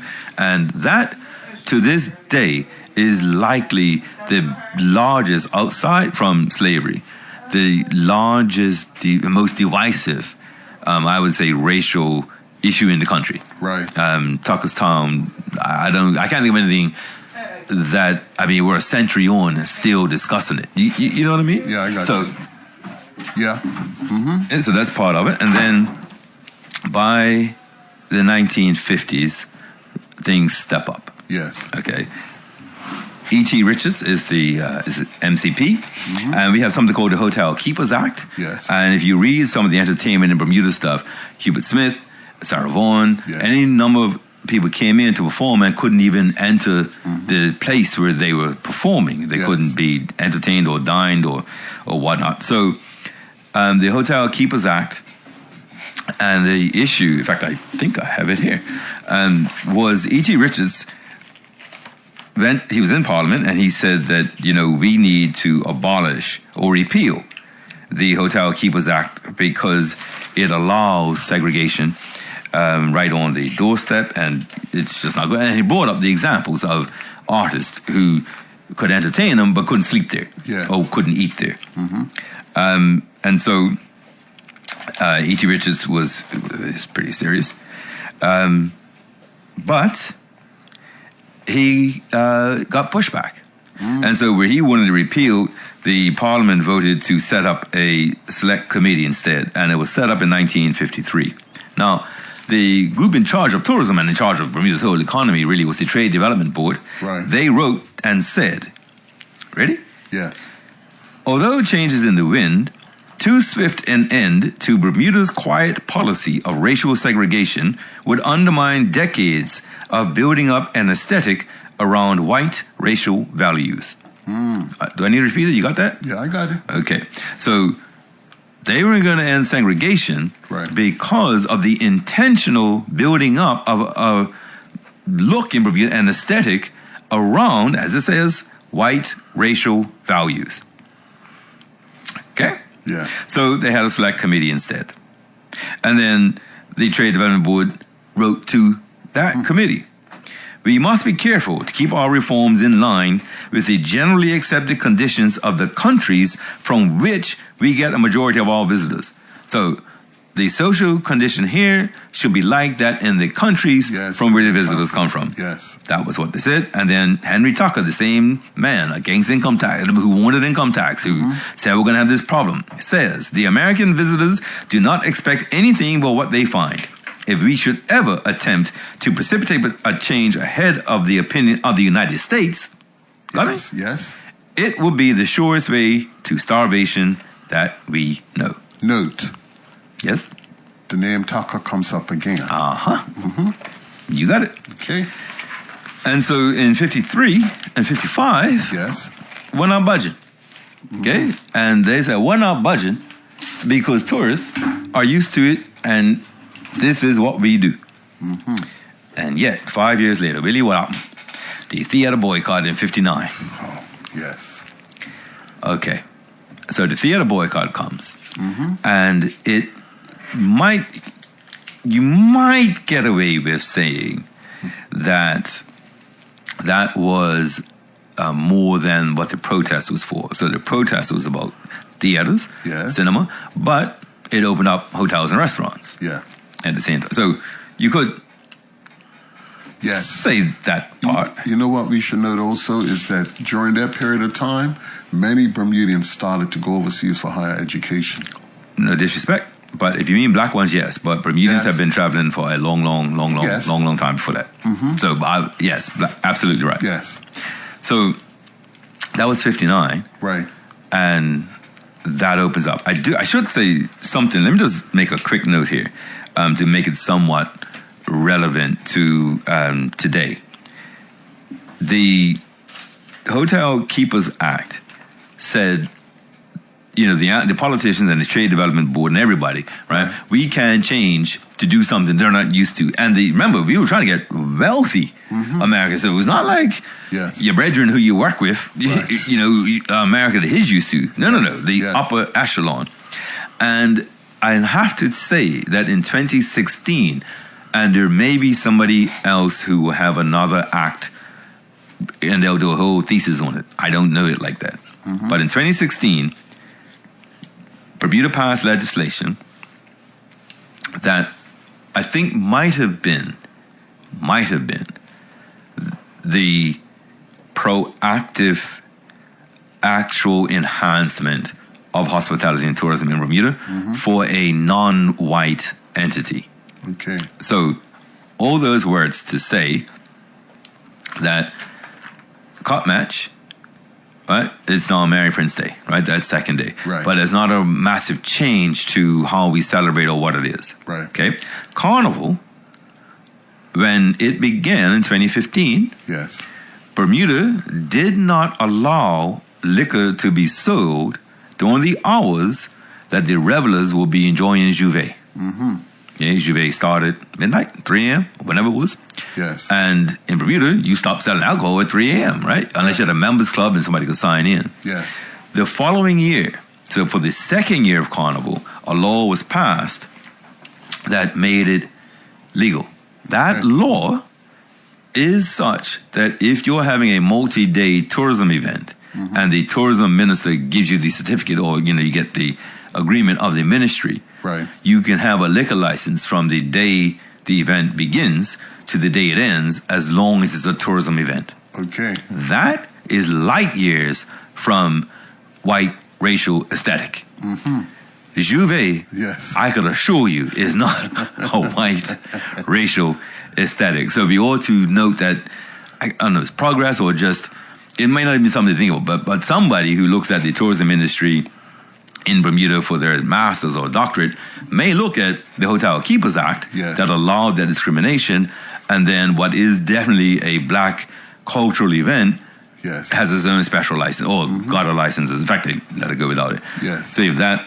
And so the 59 was, and I know I'm skipping a lot of other things and little riots and all sorts, but I'm just trying to get to it. So 68, we got a constitution. Yes. There's a constitutional conference in 63, but in fact, let me just say this to you really. There's a constitutional conference in, I think, 66. Sorry. Right. Okay. In 67, Dr. Clarence James gives a speech, Am I Being Used, to his party conference at City Hall. Okay. Without meaning disrespect, yes. To answer his question, yes. His speech says, I'm not. That's exactly how he was. So, 68 Constitution, and that creates a civil service, formalizes it. It separates judiciary from legislative, from executive. Right. It says a cabinet of 13 at most and 7 at less. The powers of the governor and the attorney general, all of that is in the 68 Constitution. Wow. But then we had riots in 77. Okay. So the riots in 77 lead to the Pitt Commission report in 78. And the Pitt Commission says, you all need to go independent. Just ask us and you're going. Yeah. In fact, the Constitution we gave you 10 years ago is because we thought You're independent. that's the Constitution we give countries right before they go. Yes. You're still using this? Of course you're going to have problems. Yeah. Well, in as much as their Lord, eminent men, and the other people on that commission represented the PLP and the UBP, independence never came. Okay. No. But what we did get was in 1981, the Human Rights Act. Woohoo! Hey. Exactly. But I'm just saying all of that in terms of developments of Bermuda and or Bermudians, Yes. which brings me to last week's data. Okay, now before I did, and I've left off from 1998 to 2026 because, quite frankly, the 1998 general election was, I would consider, probably one of the last developments about Bermuda.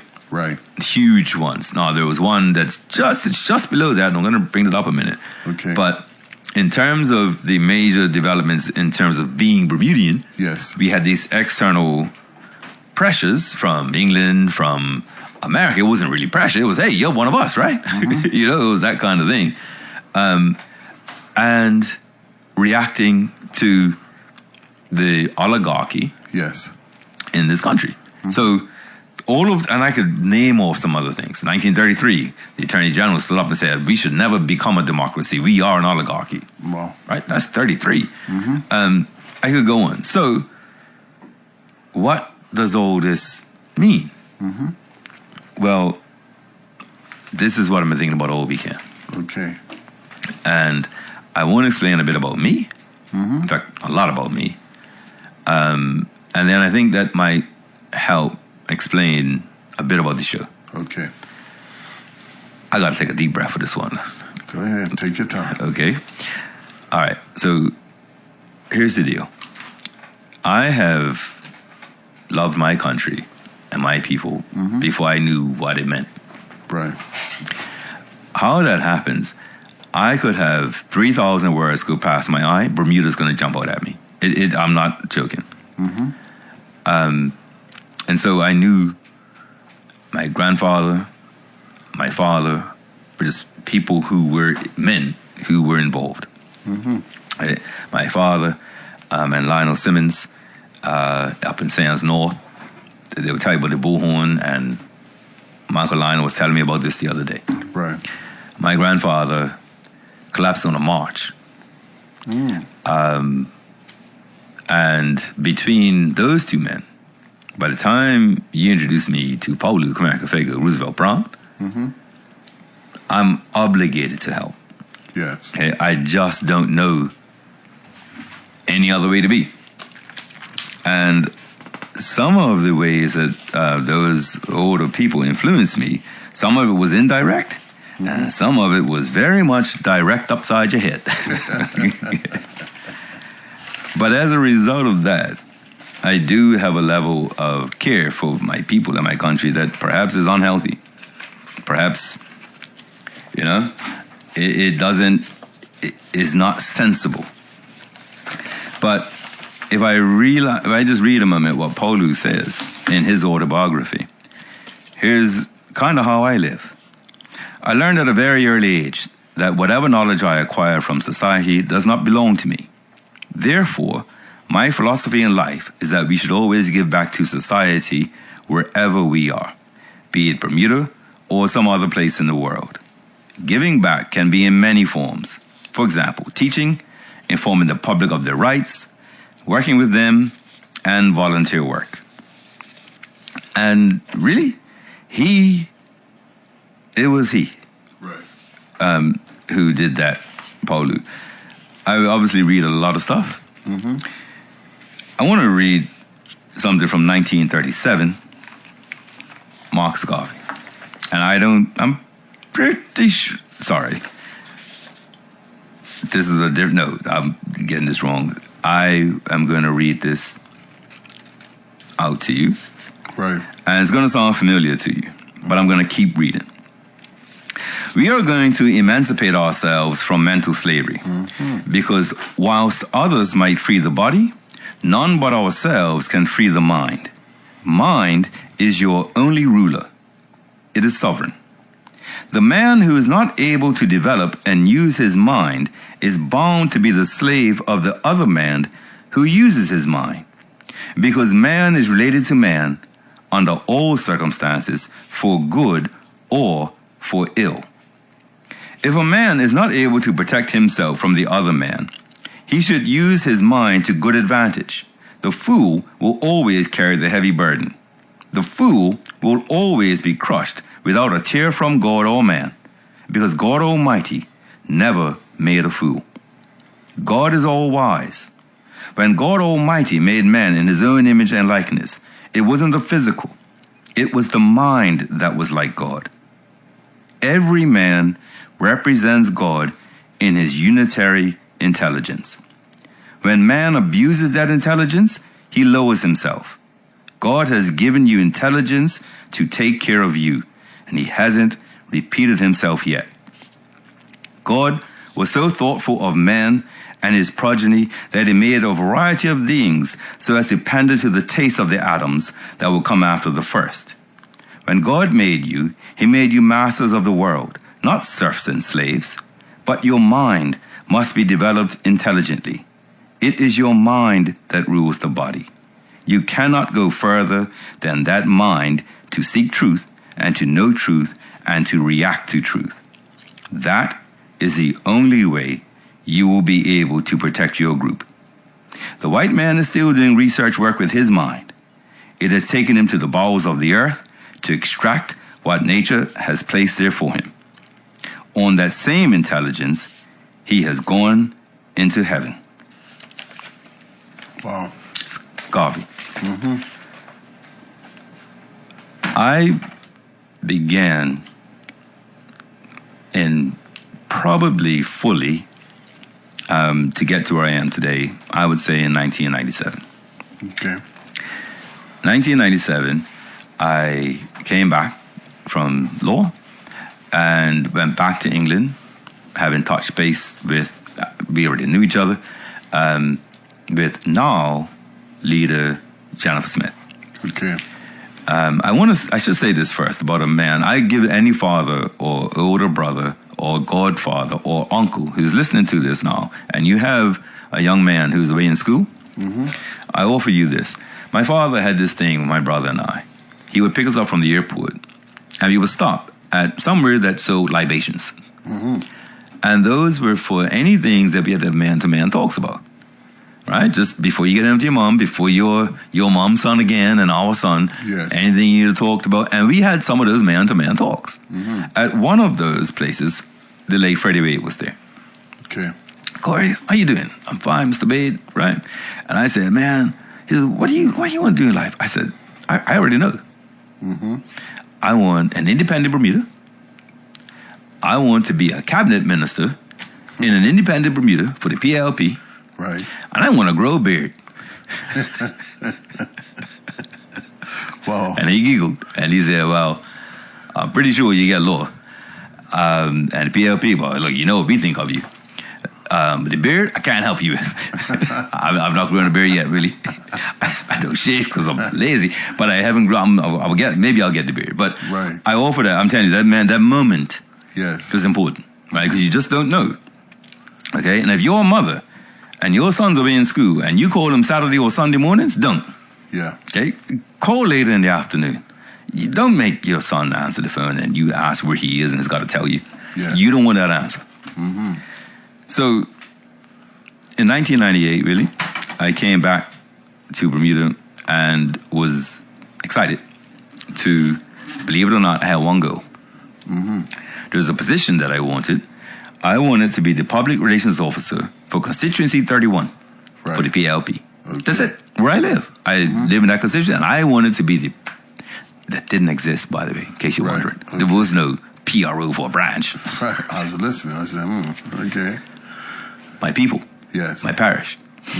And literally called to meet Miss Smith over this. Right. And we sat down, and I told her, it's like, really?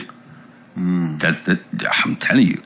I was so excited when she agreed that I went to a place I didn't really... this is going to sound crazy. I can't believe I'm admitting this on here. But I was so excited that I went to... There used to be a shop that sells cigars on Front Street, like in Butterfield Place there. Right. And I walked in there. I said, ma'am, I need a cigar. I'm just had the best meeting of my life. I'm going home to put on BET Jazz and sit under my ceiling fan and enjoy this good news. What cigar can I have? And she cracked up, and I don't know, right? But what I'm trying to tell you is that's where I was. Right. From that day until this show, I have had one philosophy behind the scenes. And so if anybody was to go in Royal Gazette, Google, and try to Corey Butterfield said, Corey Butterfield thinks, Corey believes, was shouted about, good luck. You know the truth? The pictures out there now of I'm at the event are, I wonder where to get the pictures from. So I did something last cup match up at Somerset, but I saw the flyer. Like, what picture is that? Where did they get that picture from? Because I'm not out there. I made it a choice. Right. And I'll tell you what happened. Having had a political science degree and a law degree, I just want to help my people and my country. And I, if you will, came back proper in Bermuda, I suppose, in 1998. Right. And from that day until very, very recently, I felt there was no benefit in me writing a column, writing a letter to the editor, coming on a talk show, having a podcast, there was no benefit because the politics of Bermuda, that just made me an enemy. Okay. And what will I have gained by scoring some petty point or some column or some letter to the editor or some news interview rather than be at the table helping the solution? Yes. And so I always felt that if I would just shut up but prove to the people that be that I care and I'm able, then I would be able to help my people. Right. That didn't happen. Sometimes I'm proud of some work I've done in Bermuda, but to be honest, the thing I'm most proud of the work I can do, I can probably tell you about now, but I tell you what. Right. It's just dawned on me, Minister Dale Butler hired me. That's how long ago it was. Okay. And what happened, Bermuda was getting hammered on the global stage by particularly the Isle of Man, saying that our charity arm or the charities in Bermuda were used to launder money and avoid tax because the legislation didn't cover charities. And Minister Butler hired me to revamp Bermuda's charity regime. And so currently, right now, people, public benefit, charitable purpose, vulnerable persons, those were concepts I brought under the consultancy that Minister Butler sent me. So what I'm getting at, doing stuff like that is why I thought if I'm just quiet, I can help wherever and nobody has to know what I do because I just want to do it anyway. Okay. And that theory didn't work all that great. It began wonderful. And it was also why I never sought to run for political office. I always thought, what's the point of being an MP or a minister of, say, even if I was lucky enough to become a minister, say I'm the Minister of Health, but I want to go help out the Ministry of Culture and Community Affairs. Yes. Or they really need a strong person in the Minister of Environment, so I go to the environment, but I actually know some stuff about this thing over here. So my intent and what worked was I was a consultant and would help any minister, any department, and they all knew. Everybody, I would do whatever, wherever, for whomever. Again, quietly, behind the scenes. And then you come along, move, and you make me give a speech in the library. What was that, 2018, 17, 16? Like, it was a long time ago. 17, yeah. Right. And I'm like, mate, I don't give speeches. I write speeches. And you were like, no. Yeah. Okay. So that was that. I think I might have done maybe another one move, and then nothing again until October 2023. Right. I gave a speech on behalf of the time I was a consultant to CURB. Right. It was a banquet celebrating the late Dr. Eva Hodgson, and I gave the keynote. I was there. I know. That was the first major speech that I thought, at least since I've been they going 30. But can I say something personally on that? I was disappointed that there wasn't no coverage on that speech. No, I'm saying it publicly. No, I know. All you can make. Should I clear that up? Well, yeah, please. Okay. So what Billy is speaking about, if you were to go back to October and look in Burn News or Royal Gazette, October 2023, there was a big event. Yes, it was. At Pier 6. Put like this, one head table. I'll never forget. It was the President of the Senate and her spouse. Yes. The Premier and his spouse. Mm-hmm. The Governor. Yes. And her ADC. I don't think her husband was with her. It might have been her husband. Mm-hmm. But that table was heavyweights. Yeah. And I delivered a speech like, hey, it was, you know what I mean? That speech. So, all I can tell you, listeners, is if you Google it, you will see pictures. Mm-hmm. You will not see, and a keynote was given by Corey Butterfield or any excerpts of it, or not, it did not have, I did not exist. In fact, really, I checked. There's only one picture of me of that whole thing, and it was me and some other people, like a candid, like random shot. Okay. As far as the country was concerned, there was no speech. Right. They didn't say, oh, and a speech was by Corey. And no, like zero. Yes. But that, to be honest, fit with how I've been living. I didn't expect, like people don't know what I do. So when there was no coverage of me, I kind of said, well, the Most High is at work, keeping me protected from those weapons that get formed against me. You know something, dude? It's Bermuda's loss when significant things are said about our living and how we could do things better, and we never get the opportunity to hear it. I'm just going to put that in your head right now, okay? I'll ask in front of everybody. Are you telling me to read that speech on it? Yeah, of course. You ask me, I tell you. Well, I'm just saying, like, I thought I'd be brave. Well, you would say, no, not that. No, because you called my bluff. No, because it's relevant. I mean, it is. That's what made me so disappointed. Yeah. Because I searched the paper the next day and said, oh, this is going to be great. Let me see what, you understand? And actually to see it in words, that's significant because you can read it over and over and over and over. Anyway. Well, mine say I did mail it to a couple of people. Somebody at your table, I think, one of my sort of mentors said, Corey, I think you should mail this out to, and I mailed it to everybody who told me to, and then some, and one reply, I think. Right. I think it's one of our callers. But other than that, that speech, anyway. Mm-hmm. But yeah, so I've been behind the scenes thinking I could help the most if I don't, cause any attention to myself or flug that minister or that MP or that party or that department, right? I would still be able to help, which is the thing that matters. They're gaining points for clever letters to the editor. Man, what's that? Mm-hmm. So that's how I lived. Yes. And here I am on a radio station reading out some stuff that's not great. Mm-hmm. Right? Always. But again, even here, I wanted to show how we got here. Yeah. That was the whole thrust. And so something like tax, okay? Something like payroll tax, that was a choice. Yes.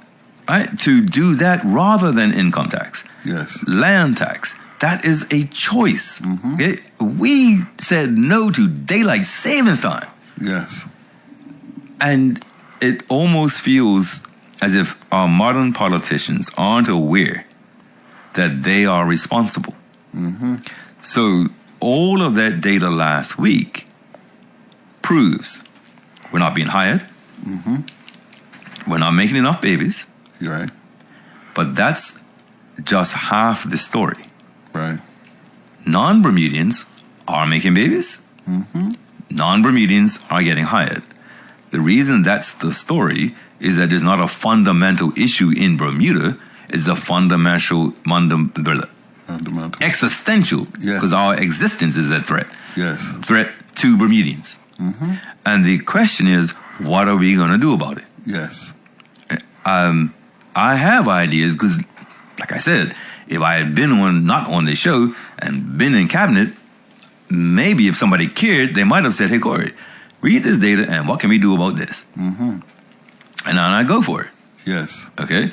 But that lack of critical thinking is going to kill us. So I said last week, really, do you think black Bermudians are more likely to have a child with a black person from the West Indies or somebody from Asia? Now that could have sounded like a really harsh discriminatory question. Right. In the state of our population, when we are realizing that out of 425 children born, 326, at least one parent was Bermudian. Now, that doesn't mean those 326 are staying in Bermuda, by the way. Right. That's true. It just means at least one of the parents was Bermudian. Yes. So we are facing an existential, you're calling it extinction. It is an existential threat to particularly black Bermudians who aren't having babies. And it's the black population, Bermudian population is due to fall. The non-Bermudian black population is due to fall. But the white non-Bermudian and the white Bermudian is due to rise. Right. Well, that's the result of all this stuff I was just reading. Yes. The highlights of our social development that's created this result. Whether you want to say they meant this in the 1800s, the 1950s, the 1620s, doesn't really matter. The facts are what they are. Yes. This is what we're looking at births, deaths, and marriages. This is what we're looking at.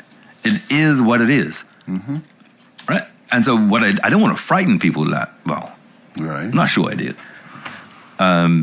Really, I think we have a caller. Sure. Hello, caller. Hey, it's a reality that if we were independent, you wouldn't be able to be emigrate wherever you like, because the rules would change in terms of that. Because I often feel that. You're mistaken. I think you're mistaken. Yeah, I'll go ahead. Well, who will go independent without negotiating treaties with other countries? Right. So that option would still be available, you're saying? Well, I believe it or not, I spoke to people who spoke to Lord Pitt. I've spoken to some of those MPs around that time. And I could assure you, the passport, the residency, and the Privy Council were done. Those were that was easy. They had agreed to that before we even got there. Right. So the passport, that's one, right? And if that passport would have worked in the EU, not like the EU would have said, no, there's 18,000 people who travel a year. We can't afford to have them come into the EU, right? So we had the UK passport. The Privy Council was still going to be the ultimate court. And we could still do what we wanted to in England. Yeah, and that's important for the public to realize. Well, our relationship with the U.S. has nothing to do with England. So the pre-clearance is also in Bahamas, and Bahamas is independent. Yeah. Right? The pre-clearance. So I would just say right now, if we were independent, my word, I'd be terrified of Trump. But I do think that, like, I'm not saying independent, how would I put this? You know, I tell you what, I saw a video this weekend. A friend of mine's son read on TikTok, and he said, I'm not speaking to my parents anymore. Well, I almost put my foot through the phone, right? He's 21, right? And he starts the video, right? And he says, here's my parents. And he names them and shows a picture of them. And he says, you know, when I was coming up, they were there for me all the time. They did this. Well, the point of it, he gets to, they're now his best friends. So he isn't talking to his parents anymore. He's now, because they guide me now. They don't tell me what to do. They let me make my mistakes, and if I make them, you know, so be it. So he says, so I don't talk to my parents anymore. I now talk to my best friends. That's kind of what I'm saying, Cola, that, you know, that shift. Yeah, but the reality is independence is still a member of the Commonwealth. Yeah, we do, but it's everything. I think the real issue, because we don't have the discussions here in the country, that's the problem. So we don't get the discussions like this, or even say about CARICOM, right? Yeah. Like, we should. I'm trying. You know what amazes me, Corey? Yeah. What amazes me is there's things going on right underneath our belt. There's this country that we don't even fully appreciate or realize. Exactly. Our close connection with CARICOM or the Caribbean. You know, you realize it was the NACAT region, which basically is supported heavily by CARICOM, or the nations within CARICOM. It's the reason why Donna Rayner has been voted on to be on the World Athletics Council. You know what? You're not getting me in trouble today. You're trying to get Singleton to call me, aren't you?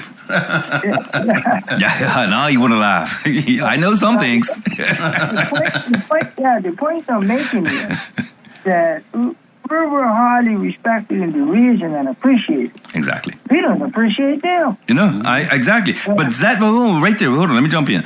I actually have a note about that. Our opinion of Africans and West Indians is not based on objectivity, right? It's based on a system and a media here who needed us to think a certain way. Yeah. And I heard you earlier when you were talking about, and you know, we need to take time out and fully understand the world and how we evolved, you know, because you hit on it all the time. You remind people of the Spanish history. And for some reason, people are under the illusion that the British were the be-all, end-all, and they were the first and the only to ever create anything. And the reality is, you've got to understand the Spanish involvement. You've got to understand how the French came. I mean, just look at the territories. The Spanish had half of the western part of the United States and the Caribbean and parts of South America and Central America.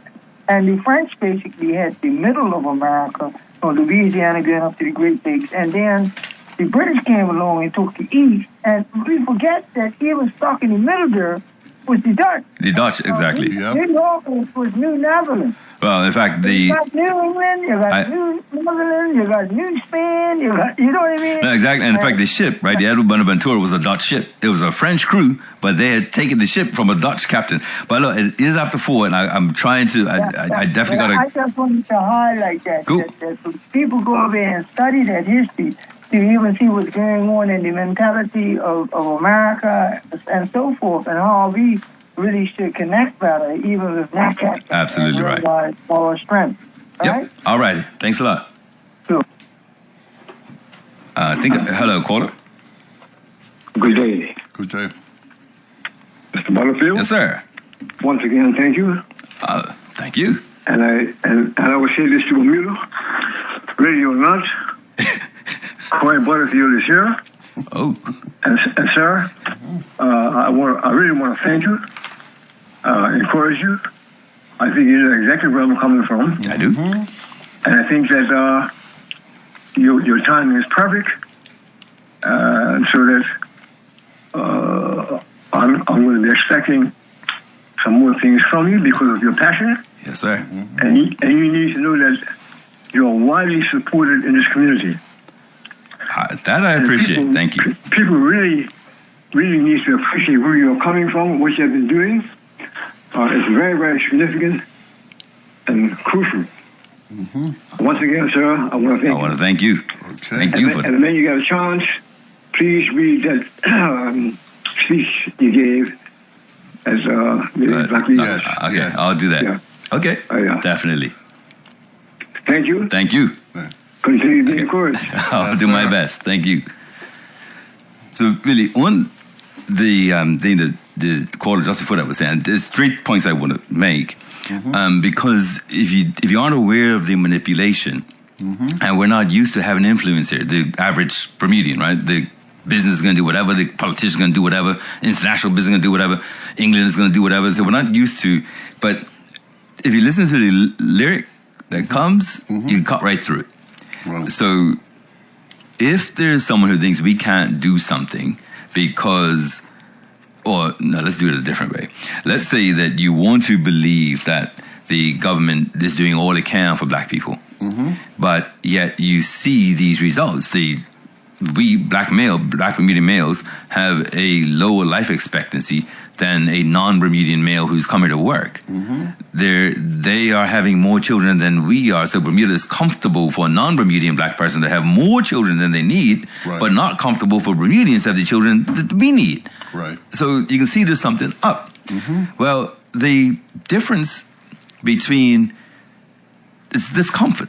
Okay, Yes. so if you are a life member of the PLP and you're, conscious and woke and black and you travel to Ghana every summer and you got whatever, how do you reconcile what's happening, the results, say confidence in public education, the gang violence or antisocial behavior, opportunities for employment, whatever? How do you reconcile all of that with your support for the Black Party?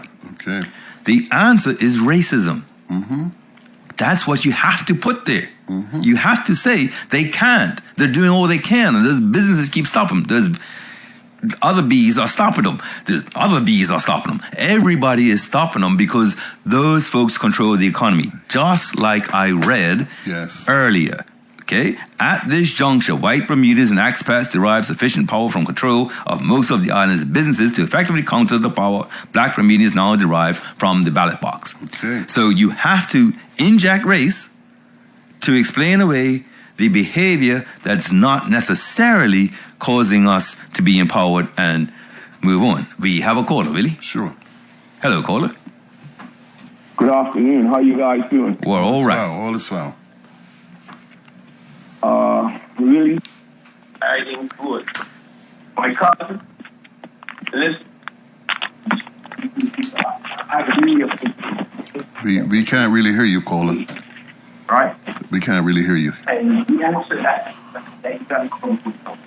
Caller, I think you're in a bad area. We can't hear you. Bring place. I'm sorry, caller.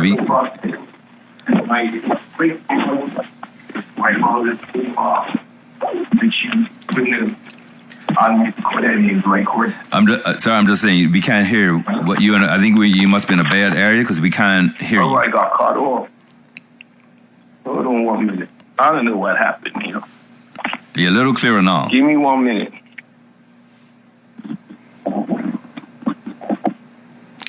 All right. When he comes back, I'll just say this part. So when you listen to the lyric, right?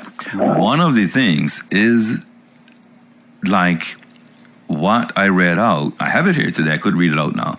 But about what the government wants to do by halving the requirement for people to qualify to get PRC, right? And then they went on. No, we're going to drop it from more than 20 to more than 10. They'll have everything Bermudians have other than the right to vote, right? And this is written. But then when you ask, what are you doing to bring Bermudians back because we need a population? That's we're going to consider, we're going to think about, So how do you contrast what they're doing for foreigners to get status to be here, but they're not doing to bring Bermudians back home? Wow. You've got to somehow get your head around that. Caller, you there? Okay. And then the last thing on this that I brought for just these three issues is the payroll tax for seniors. Right. And so imagine you're a senior, and this is Bermuda, right? And you know how we feel about seniors and blah, blah, and you think you're going to retire. But not only can they ask you not to retire, but your employer saves money and you're still money. Are you helping the country or not if you're working after 65? Right? So how is it that if you're going to have any tax, why is it coming out of the senior's paycheck? Wow. I don't understand it. Right? It makes... Caller, are you there? Hello, caller, are you there? Yes. All right. Corey, I'm sorry. I apologize. I had my earphones on and they start getting malfunction. No problem. I got you. You're all clear. Yes. Did you hear me from the beginning? Not at all. No. Not one word. Okay. So we're gonna start all over. I appreciate the history that you just gave us. Second of all, to really good friend, right? Okay. And to you, my cousin. Yes, sir. God. Said you have come from great seeing. Yes, sir. I'm going to go to the one that I remembered, Baffle. Yes. Your grandfather. That's what I told you. Cyril Butterfield. Yes. And your grandmother, which will be my aunt Helen. Auntie, yep. Which my great auntie, which my mother's named after. Yes. Yes? Yes. Let me make it clear. I can hear him now telling you that no weapon formed against you shall prosper. Amen. So you continue to want to walk thank in you, that my lane, cousin. right? And expose the enemy.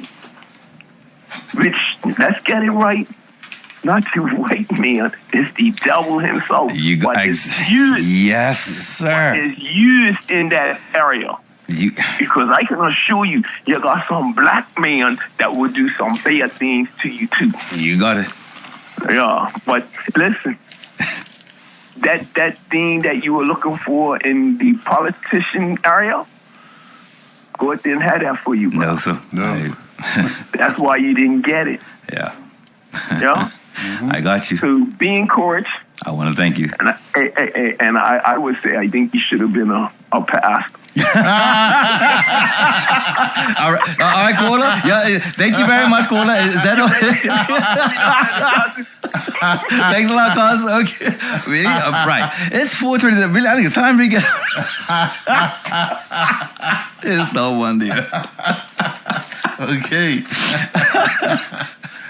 So, all right, we're gonna wrap up, right? It's 4:20, but one of the things I was saying, you got me there, cuz. We got you there. So, but also about the payroll tax, right? Because why are we going to charge seniors at all? Okay. Right. But remember, I was talking about the incentives that they're giving back to corporate income tax, Right. Right. And I'm saying it's as if the country's perfect now. Mm-hmm. There are things we would like to do. I wouldn't have to charge seniors payroll tax if you ask them to work beyond retirement age that they would have anticipated retiring Yes, at. exactly. Right. But you've got to care. I think that's part of it. So that part I just don't get. And the incentives, we used to say Bermudanization. We used to say get a piece of the rock. Yeah. Right? All of that. And I'm going to tell you a secret little thing. Not a secret, but something small that, you know, I corner my eye, I catch something. Yeah. Today, something out of the corner of my eye said, I looked to see, and it said we had 33,000, I think it is, residential units in Bermuda. Okay. Okay. So, given we supposedly have a housing crisis, Right. I said, well, geez, let's take a look to see how many units. Well, it was very difficult. It was really hard. Right. But I was able to find that in 2016, there were 28,192. In 2010, there were 26,900. So in other words, in 2010, Right. 26,900 homes. 2016, 28,192 homes. 2025, 33,000. So what I'm trying to get at, if the population is dropping, the housing stock is increasing, where did the housing crisis come from? Wow. Left you like that? Well, you put it that way. Wow. Just saying. I heard this song on the weekend. Mm-hmm. One of my favorite Bob Marley songs. And I said, I don't know how many people like or know that song or, Right. But really, I think I want to play that song. Well, I'm going to play, let me go home, whatever. But the reason why it came to me is because what we're talking about, do you remember this lyric Right. in Bob Marley's songs that says, some people have hopes and dreams? Yes. Oh, yes. And what does... Some people have hopes and dreams. Some people have ways and means. Yes. I got it. And for me, Na, a lot. na, na, na, na. All I'm saying Yes. is that there are people who have, like I said, hopes and dreams. Yes, they do. And there are people who have the ways and means. Yes. You know what I mean? Some people think life is a joke, so they're making matters worse. Other people think life is a stream, so follow the course. Yes. You coming back on Wednesday? I'll be here. Wow, I'm surprised we're back here this week. Well, yeah, there was a little bit of that. I'll tell you what, one last call, really. Sure. Let's try to take that. Hello, caller, you're the last one. Yes, great show today, guys. Thank you. Hey. Laughing at you being a pastor. I know. My teacher and your Cub Scout leader, would have been very, very proud of you. Wow. Now you make me feel bad. Oh, man. And let me say this: I don't think we'd have had these young men on the streets doing the pack of what they're doing, because you would have not only been a pastor, you would have been the presiding elder of the evening church. Yes. I want to thank you. Okay. But listen, guys. Independence, right? I know neither of you is involved in the PLP, but I still am, and I'm gonna push I'm going to push until the breath goes out of my body. That we have got to start talking about that. I agree. I agree. We have got to. We're not even talking about it. Right. I mean, in '98, Corey, when I was a part of that that group that made changes to the PLP government, and all of these years, only Alex Scott had done something when he tried. Yeah. But he tried, but I know, and maybe you know, he wasn't in the best of health, and the infighting we had in the party, that is a reason why we're not there yet. Yep, but I agree. I'm going to ask you, Corey. I'm going to beg you, come back. It's I know. No, you don't know. You think it's me. You think it's me. I understand. No, you think it's me. That's what I'm saying. Everybody thinks it's me. It's not me. Let me say this. You show up to a CC meeting as a member, and I hear anybody saying anything negative about you being there, it's going to be two of us, and I don't think anybody's going to check, lay their hands on me. And I think they have enough respect not to lay their hands on a blind man. Okay. Well, I'll tell you. Okay, I appreciate that. Okay. And bring Willie with you. Sure. Say what? Okay. Bring Willie with you. I'll need to. I'm serious, man. For guys that have been there back in the day, and I'm fighting almost every meeting to get the young ones to respect their elders. All right. Got you. And we got to come together. Yeah. We owe it to our children and our grandchildren. Okay. We have got to see this country go independent. Got to. You mentioned Trump just now, right? And you see how the guy in Canada backed him down? Oh, did I love that one? All right. I read it out here. What do we get from that? We stick together as a small group. Yes. You can't take us out if we stick together. Yeah. But you can't take us out if we're individuals. Absolutely. You watch that Canadians building that big building, that same Canadians building that big building on Front Street. You wait till Chinese cars end up in Bermuda. You have a good evening. Yes, sir. All right. Anyway, guys. Thanks a lot. I'll listen in again on Wednesday. Okay, take care. Thanks for having your call. All right. Yes, all right. One thing I'm going to, and listen, a lot of people would know this. Right. At one point, I can't even remember the year, okay? But for that last caller, I'm going to tell you this story. I honestly can't remember. It might have been 2006. I'm not entirely sure. I don't think it was later than that. Right. But in any event, people did come to me. Right. And said, yeah, man, you gotta come back to the party, man. What you doing out here? Right. And I said, man, they don't want me, man. You crazy? You think it's me, it's them. Right. They kicked me out, remember? I woke up to a headline, PRU fired. Nobody even told me. I found out when you found out in the Royal Gazette. Nah, man, come back. So I started getting calls. Mm-hmm. I put myself out there. Right. I walked into Devonshire Rec during conference. Oh. It was an election year. Oh, wow. They were voting for the public relations officer. Okay. There were 6 names.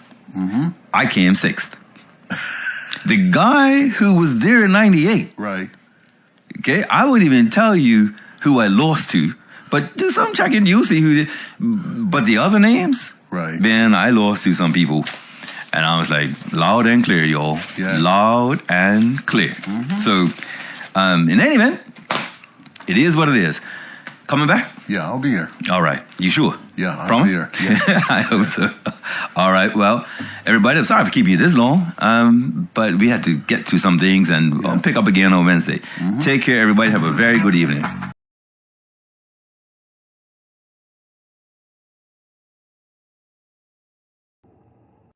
Bermuda Live on YouTube. Subscribe now.